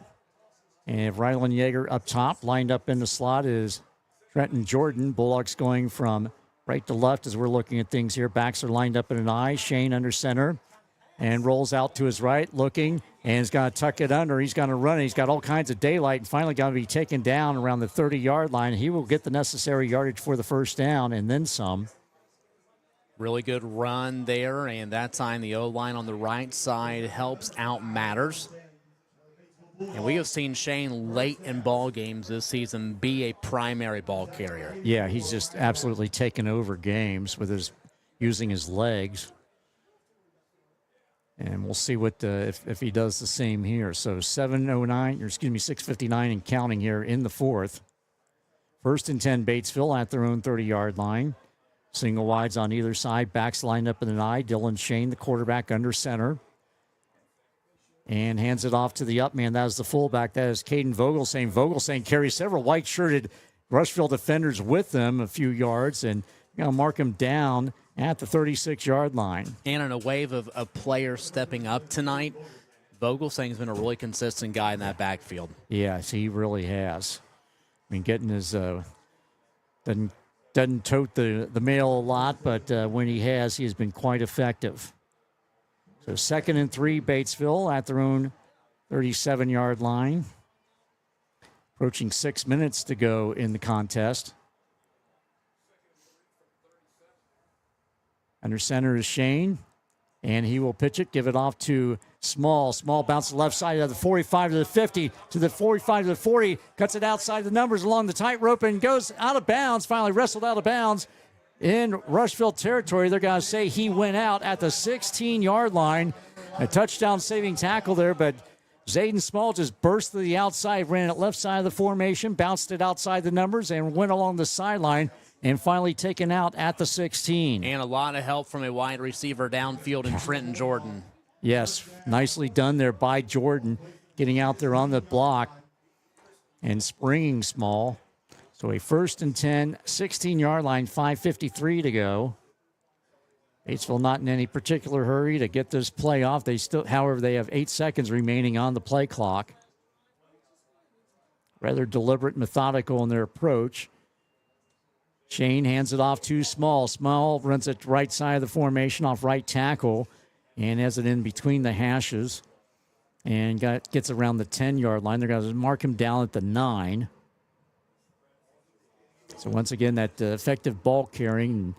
Zayden Small and a good push up front by the Batesville offensive line. You're going to see Rylan Yeager back in for Batesville.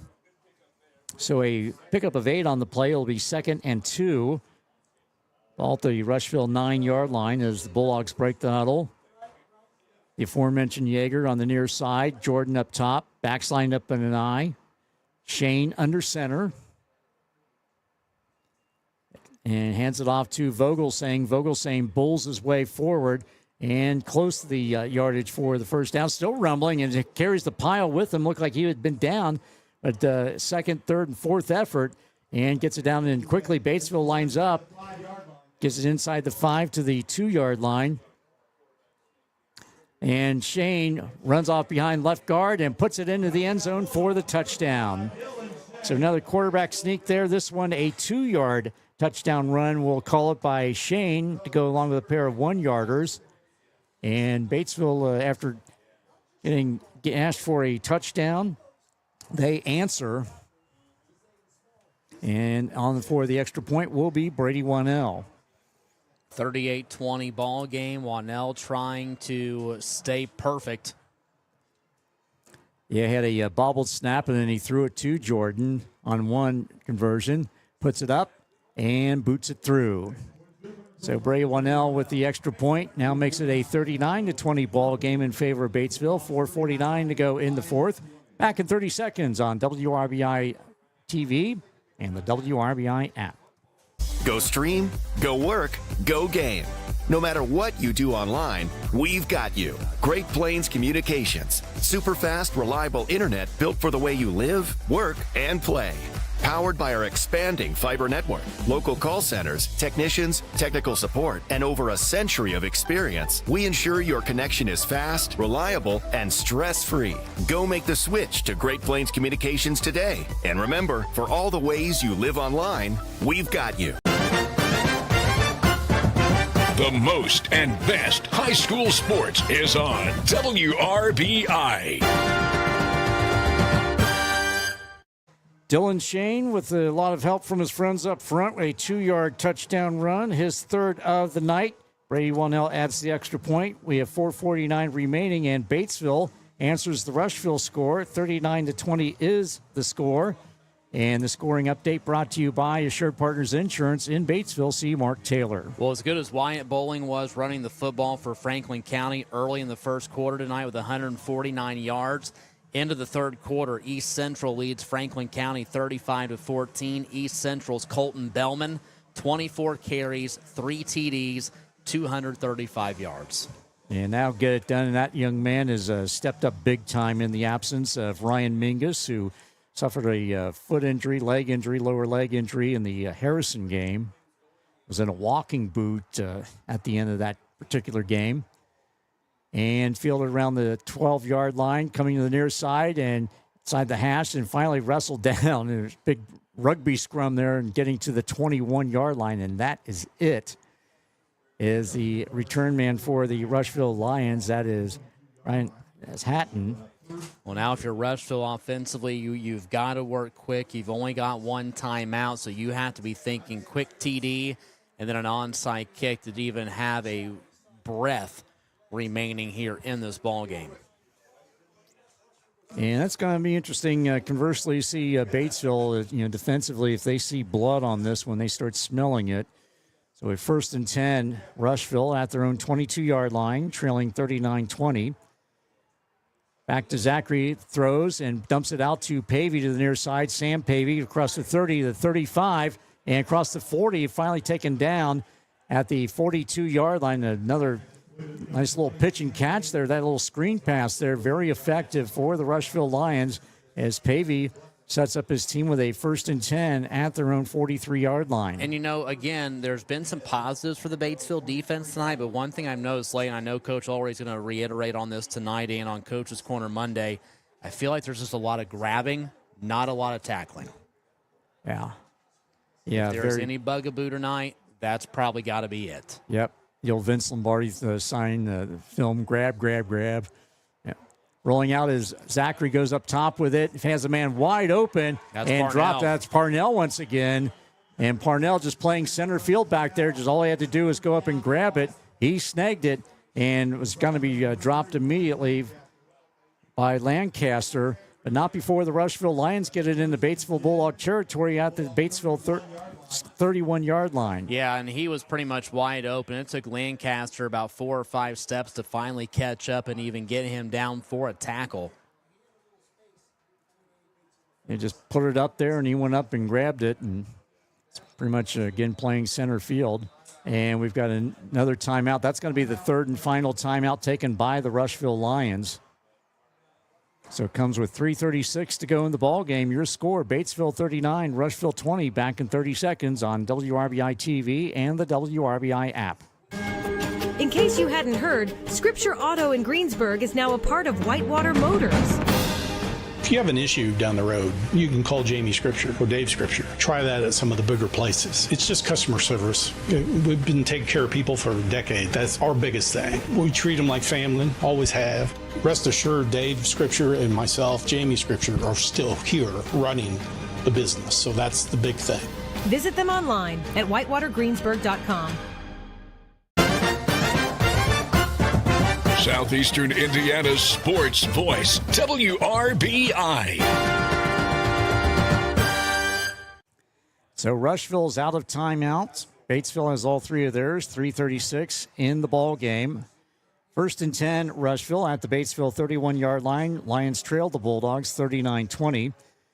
And operating out the shotgun, they'll hand it off to Pavey. Pavey tries the left side, running behind left tackle, and inches his way forward to the 28-yard line. That's Sam Pavey. Going to go ahead and quickly run Zachary back out to the huddle for the Rushville offense. You know, I kind of starting to get the sense that they're more so not focused on even trying to come back for a win. I think this is now more so for the Lions with 3 minutes to go about just ending on a high note. Pick up a 3 on the play, 2nd and 7. Ball at the 28. Back to throw, and a little dump out pass, and I believe one of the Batesville defenders got a hand on it. That would be number 53. Jackson Brittle deflected that pass, tried that swing pass out to Purnell on the left flat, and it looked like Brittle got a mid on it, deflected it, so it's going to stop the clock on the incomplete pass with 2:59 to go. So 3rd and 7, Rushville at their own 28. And again, this is what, of course, Coach Zimmerman talked in the pregame interview about improving as a team.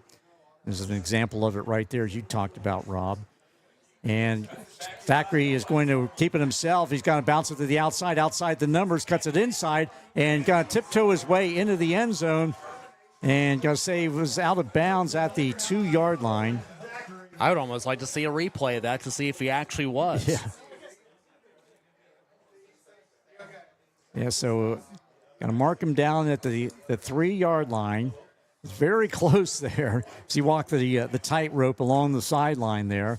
So it's going to set up a 1st and goal for Rushville at the Batesville 3-yard line. So once again, the legs of Owen Zachary paying dividends for the Lions in the late going here.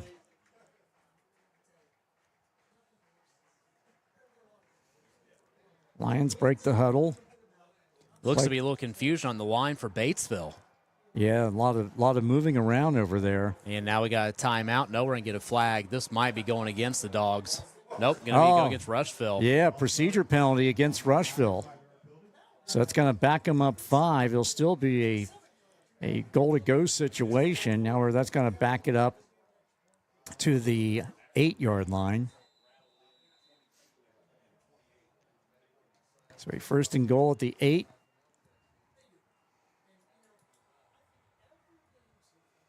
And once again, Rushville shuttling people in and out.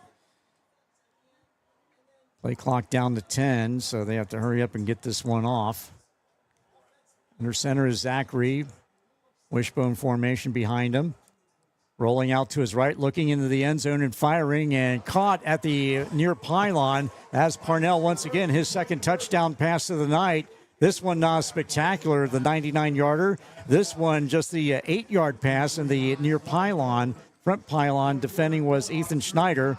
And like that is a 39-28 ball game. Well, what's impressive about that is the fact that you come over and Parnell is just able to kind of put on the brakes before getting out of bounds and catch that football.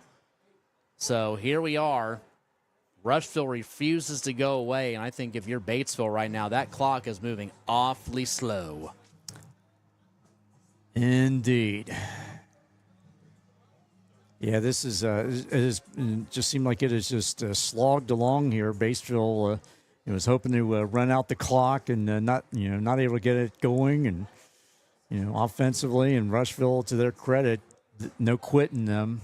We've seen that, and doing what Coach Zimmerman said that they wanted to do and try and improve upon their play. And to their credit, they did not let this game get away from them like they have the previous three. No, they have not. They've really battled here in the second half. And, you've always felt like Batesville's been in control, but you've still then got Rushville hot on the heels. And we're probably going to see an onside attempt here for Rushville. See if they can possibly get this thing back. And as quick as they've been able to put on the speed and go to the end zone, there's still that outside possibility. Batesville just has not done enough yet to put this completely out of reach. So Zachary, an 8-yard touchdown pass to Parnell. There's the onside kick. And the 2-point conversion try was good. And this scoring drive brought to you by Assured Partners Insurance in Batesville. See Rebecca Kraft. So Batesville recovers the onside kick. Got to have excellent field position. Got to have it at the 47-yard line in Bulldog territory with 2:48 to go. Yeah, it's been not so much a sprint, but more of a slog down the stretch. Rylan Yeager, the homecoming king, to the near side. Trenton Jordan to the far side. Backs are lined up in an I. Quarterback Dylan Shane under center. Looks over the Rushville defense. Now gets the snap. Hands it off to the fullback. That is Caden Vogelsang. Vogelsang will get one, maybe two, and that's it. But Batesville's okay with that because Rushville can't stop the clock. I mean, they've got no timeouts left. So that is where that's their kryptonite right now. Boy, they would love to get back in this thing. They can make the stops, but that clock is now no friend of theirs. Yeah, burned some early timeouts early in the half. And one midway through the half, and then late in the ball game. And again, they cannot stop the clock. 2:15 and counting. Shane walks up to the line of scrimmage, backs in the eye, single wides on either side. Hand it off to the fullback, Vogelsang. Vogelsang muscles his way down to the 45, down to the 44-yard line. And he will be shy of the necessary yardage for the first down. However, exactly what Batesville wants to do here, knowing that Rushville cannot stop the clock being out of timeouts. They get one more first down here, then this thing can be wrapped up, and Batesville can say that it's a W, but it is a survival win. Yes, as the other two wins have been at this point. Jordan up top, the lone wide receiver, backs in the eye. Shane under center. He's got to sneak it, goes that left side behind the left tackle once again, and rumbles down inside the 40 to the 39-yard line. And that's going to move the sticks and pretty much wrap this one up. So I will say this, and you're right, between Milan and South Dearborn, they've been gritty wins. Tonight, they've had to outlast. It's a different kind of victory. Yes. Yeah, had to gut out the previous two, and then this one, a very scrappy Rushville bunch. So now Batesville go the best formation in football, the victory formation. As time starts to wind down, the Bulldogs will improve to 3-1. The Lions will drop to 0-4. So it'll be one more snap, and that should do it, or be pretty close to it. 42 seconds and counting.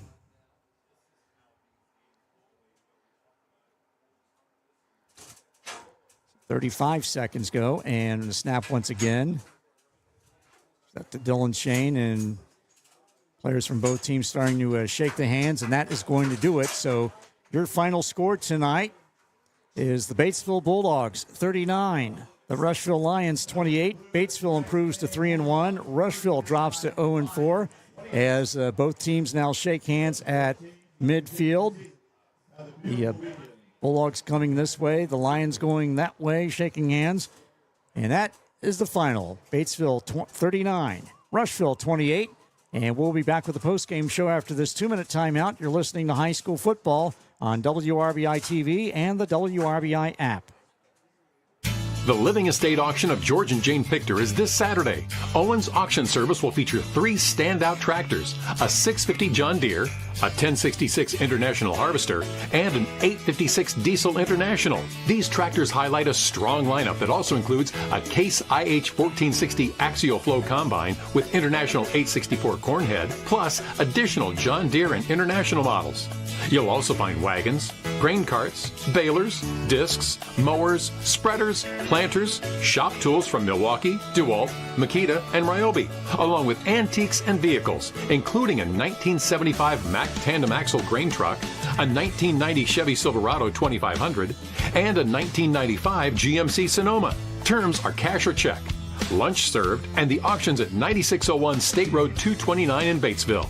This Saturday at 9:30 a.m., the Living Estate Auction of George and Jane Pichter. Get more information at owensauctionservice.com. It's back. Our delicious chicken bruschetta pizza is back. Cecil here. I'm interrupting this commercial for some important news. Our operating hours are changing to better serve our customers and to better take care of our team members. We will be closing at 8 p.m. Sunday through Thursday. That's right, our new hours are Sunday through Thursday from 10:30 a.m. to 8 p.m., then Friday and Saturday 10:30 a.m. to 11 p.m. Come let us serve you. LicenseFamilyPizza.com, 812-933-0333, or 117 East George Street, downtown Batesville.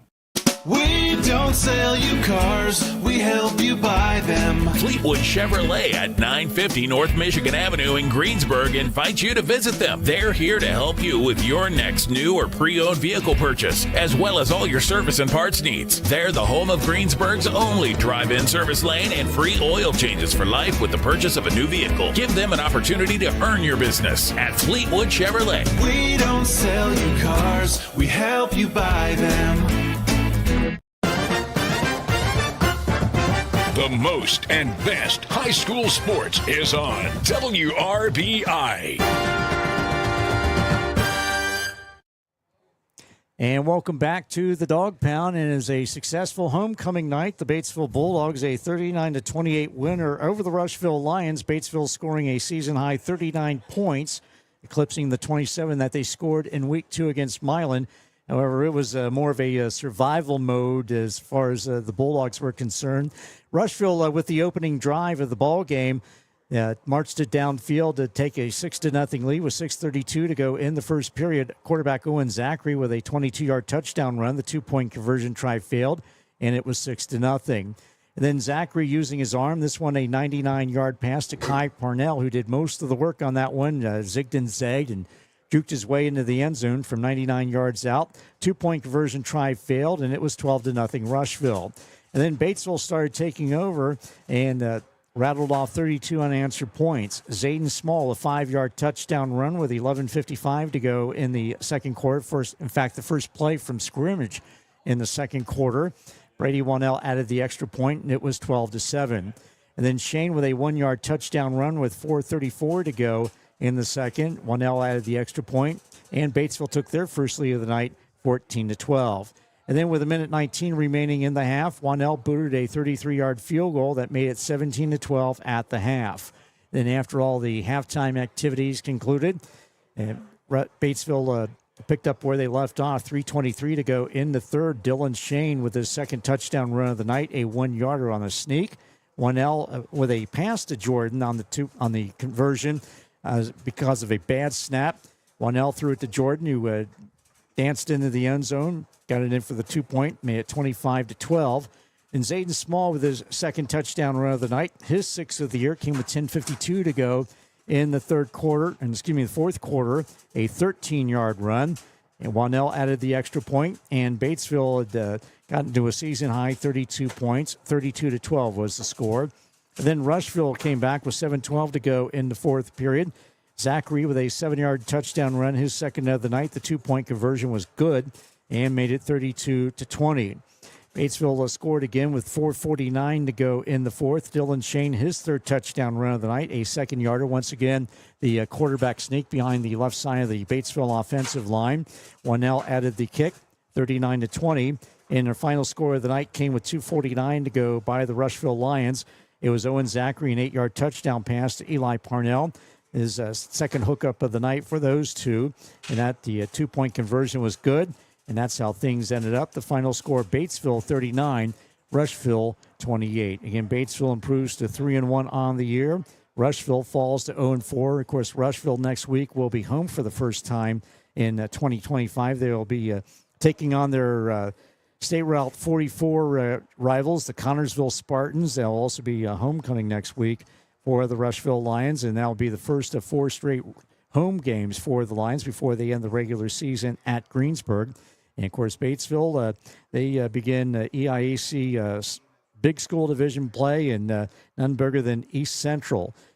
They'll be here next week. That'll be on 103.9 FM, the WRBI app, and WRBI-TV, all 3 platforms for your edification.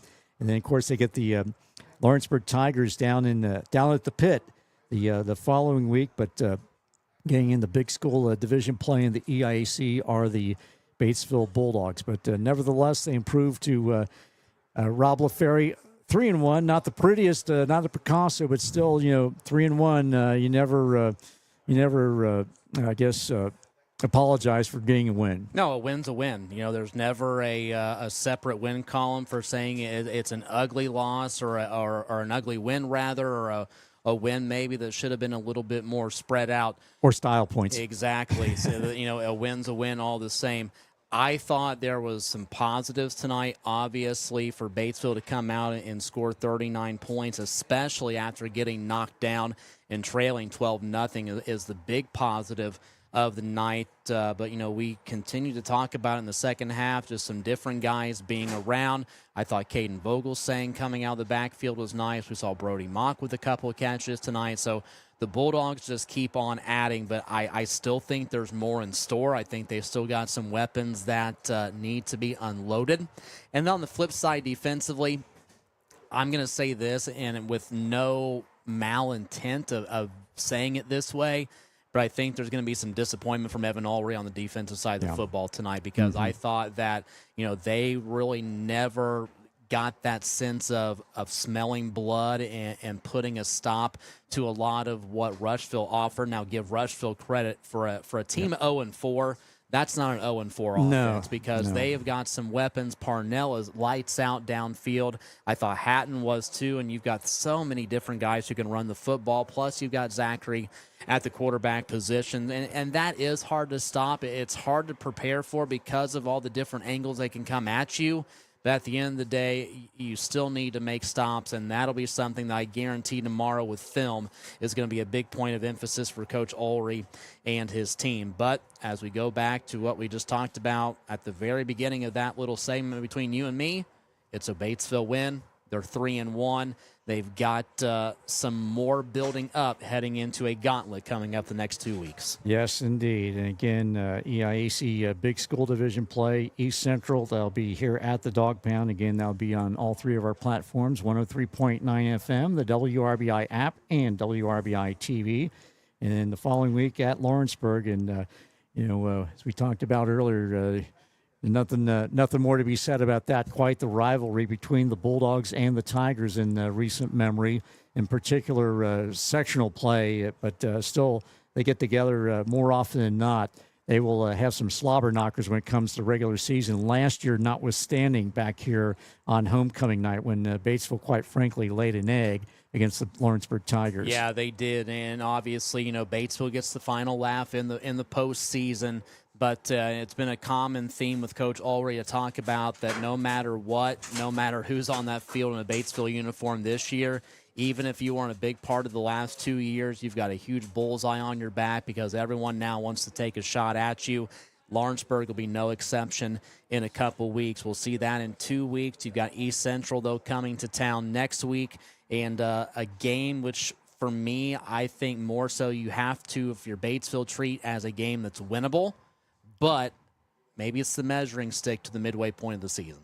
Indeed, as you get to build to that crescendo there, as you start heading to the second season, as it were, week 10 and possibly beyond, depending on how things shake out in Class 3A Sectional 30. So, and then as far as some score updates around the area, Rob, you have any new ones for us? Yes, and we have got a major upset tonight. Upset alert. Whoop, whoop. This is final. Switzerland County, for the first time in program history, has defeated Milan 21-14. Ryan Lankford and company with the Indians are now 1-3 on the season. No one saw that one coming. No. East Central trailed 14-0 tonight. They come back 35 points unanswered. They beat Franklin County 35-14. Also, Connorsville over Madison tonight, 28-7. Lawrenceburg beats Greensburg 62-7. North Decatur defeats Brown County 66-0. Crawford County in the fourth quarter late is on their way to a win over South Decatur 38-6. And a close one in Aurora, South Dearborn leading Richmond 35-28. All right. And of course, we will keep you updated. We'll have all the final scores once they do go final. And we'll have that on our website, WRBIRadio.com, and we'll run those down scores for you as well in the morning sports tomorrow as well. So with that, Coach Evan Ulrey is going to be making his way up momentarily. We look forward to hearing his comments. But in the meantime, we're going to go ahead and step aside and take a final 2-minute timeout. And we'll be back with the comments, hopefully, of Coach Evan Ulrey, the winner of the victorious Batesville Bulldogs, as they survive with a 39-28 win over the Rushville Lions. And actually, we're going to go ahead and take a 60-second timeout. Again, 60-second timeout. Be back with Coach Ulrey after 60 seconds on WRBI-TV and the WRBI app. The Living Estate Auction of George and Jane Pichter is this Saturday. Owens Auction Service will feature 3 standout tractors, a 650 John Deere, a 1066 International Harvester, and an 856 Diesel International. These tractors highlight a strong lineup that also includes a Case IH 1460 Axial Flow Combine with International 864 Cornhead, plus additional John Deere and International models. You'll also find wagons, grain carts, balers, discs, mowers. The Living Estate Auction of George and Jane Pichter is this Saturday. Owens Auction Service will feature 3 standout tractors, a 650 John Deere, a 1066 International Harvester, and an 856 Diesel International. These tractors highlight a strong lineup that also includes a Case IH 1460 Axial Flow Combine with International 864 Cornhead, plus additional John Deere and International models. You'll also find wagons, grain carts, balers, discs, mowers, spreaders, planters, shop tools from Milwaukee, DeWalt, Makita, and Ryobi, along with antiques and vehicles, including a 1975 Mack tandem axle grain truck, a 1990 Chevy Silverado 2500, and a 1995 GMC Sonoma. Terms are cash or check. Lunch served, and the auction's at 9601 State Road 229 in Batesville. This Saturday at 9:30 a.m., the Living Estate Auction of George and Jane Pichter. Get more information at owensauctionservice.com. The most and best high school sports is on WRBI. And welcome back one final time to Batesville High School tonight as a part of our post-game show. Rob LaFerry, Tom Snape with you. Batesville a winner tonight over Rushville 39-28. Time for coach's comments with Batesville head coach Evan Ulrey. And Coach, Tom and I talked about in the post game, you had 2 wins heading into tonight that you had to gut. Tonight, a little bit different kind of a victory, more so of an outlast rather than gutting one out. Yeah, I mean, I'm sure most people wouldn't have said we would have been down 12-0 to start. You even tell the guys, expect some adversity and some moments. And boy, the first drive, we just couldn't get off the field. And I think that first drive, honestly, they had a little success and a little option where we just had our eyes in the wrong spot, and I didn't prepare our guys well enough in regards to that concept. I mean, I think maybe in 3 games they ran that play like once. So it was not a high end. To be honest, that formation, that's not something they did a lot because I think it was just not smooth. So Coach Z's done a really good job, I think, of finding something. I think it helps a lot when they get 15 in that backfield for him, which was good for them. I think in their case, he had been battling an injury. So, so I'll take the first series. I thought maybe just didn't have our guys prepared in regards to that as well as it should have been.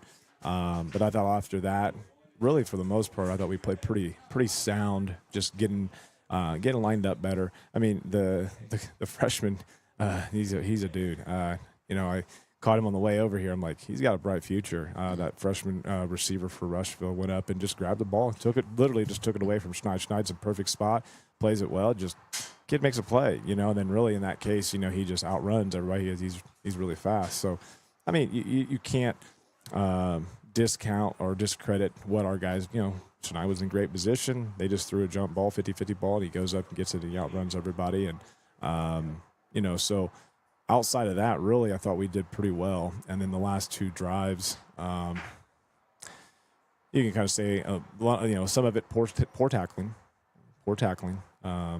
But like I said, I think we were trying to rotate some guys in, and I think just get their feet wet, and maybe we let off the gas a little bit, I think, defensively. But overall, just proud that we get out of here, healthy, and you win, and it's not always easy to win, definitely on a Friday when you get a lot of distractions.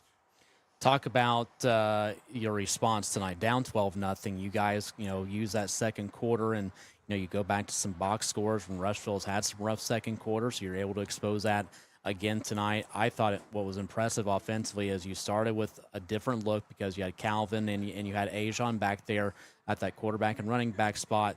Then you started filtering back in Dylan. You got Zayden back, who is healthy tonight, and obviously that duo works out pretty well for you. But I thought away from that, just more and more guys continue to get comfortable in this offense. They do, and I thought I was very proud of Calvin and his preparation all week. And even Dylan, he obviously reasons why he wasn't available for the first quarter, but I thought he came in and played very well with that. So Zayden, I thought Zayden, with his being an injury that he was kind of coming off of, he was very, very, very limited all week. It was kind of a coin flip really today, but he did really well. And Ajon had a great week of practice, great preparation, and it was just one of those like, hey, Ajon is going to get the start, but Zayden, we know Zayden's going to go in, right? I mean, if Zayden's good to go, and I always tell people, and I mean, our guys have battled out, they've earned positions, so. But sometimes there is kind of a process that you go, like in regards, Ajon had earned the preparation to get that first series drive, and but overall, I was proud of how Calvin let us down for a drive, and and Ajon played a piece into that, but overall, I think our guys are getting more comfortable offensively. I think we continue to take steps in the right direction offensively, and just finding more out who we are. I think our offensive line continues to play really well. I thought Matthew Mayer played really well at right tackle. Lance Weiler's been really, we tried to kind of work him in a little bit. He's still pretty limited. But Matthews, he looked a lot better this week than he did last week. And that's all you can ask these kids, is to continue to grow and us to continue to coach and continue to make growth, tonight, maybe not the prettiest score, but I'll be honest, I don't really care about the score. I don't watch the score box. I'm going to watch the film and break it down play by play and assess our guys that way, and that's really all that matters. I think you have to be really happy tonight, especially on the left side with the offensive line. Yeah, well, you got Camden guys over there, and Camden, it's just got to be that demand of he's got to take that, and he's got to own that and really help. I thought Jackson Brittle played very well too, and but yeah, I mean. Camden is a really good offensive lineman and has just, I don't even know what the ceiling is, right? But and he knows. But we got to have that week in and week out consistently, and for him to demand and that, hey, the ball's gonna come behind me, and I'll go back to our tournament run last year. He was a big piece to that, right? So, but no, I think you're right. The left side played really well.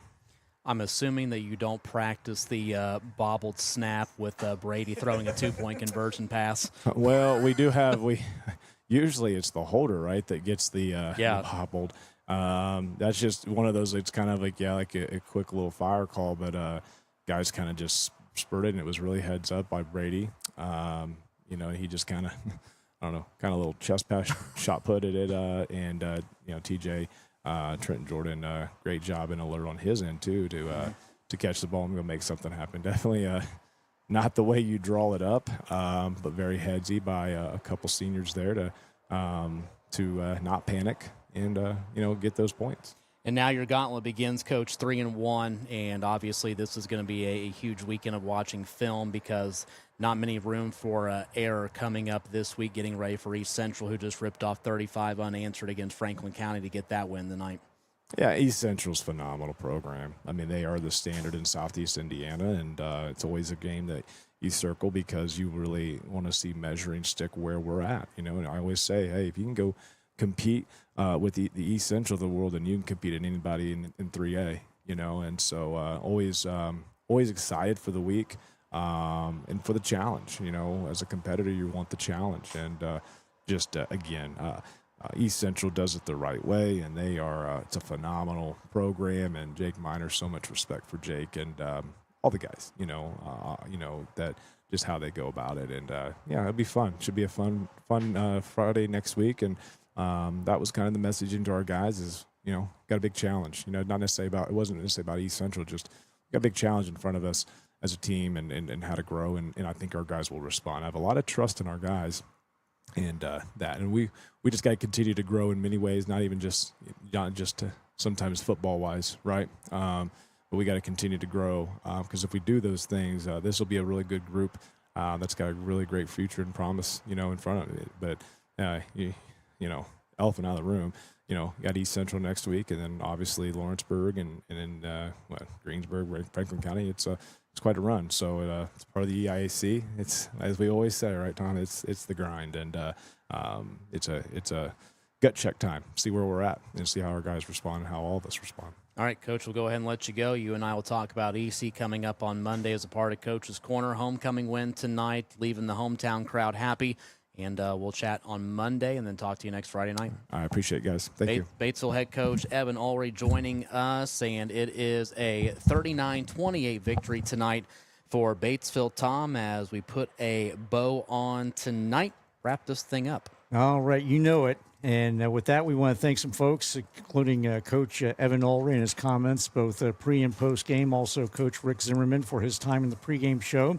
Also, a big thank you to our sponsors of tonight's broadcast on WRBI-TV and the WRBI app. They are Whitewater Motors, Hurt and Elko, Ripley County Community Foundation, Batesville Dental, Batesville Chrysler Dodge Jeep, Farm Bureau Insurance Agent Doug Sherwood, Decatur County Memorial Hospital, Bruns Gutzwiller, Ivy Tech Community College, Garings, Vaguely Napa Auto, Ison's Family Pizza, Fleetwood Chevrolet, Margaret Mary Health, Great Plains Communications, Moore Law Office, and Assured Partners Insurance. Also, a big thank you to Brent Lee and John Heil back at the studio. And again, the final score tonight, Batesville 39, Rushville 28. For on-site engineer Annie Nunley and my partner to my right, Rob LaFerry, I'm Tom Snape saying good night, everyone.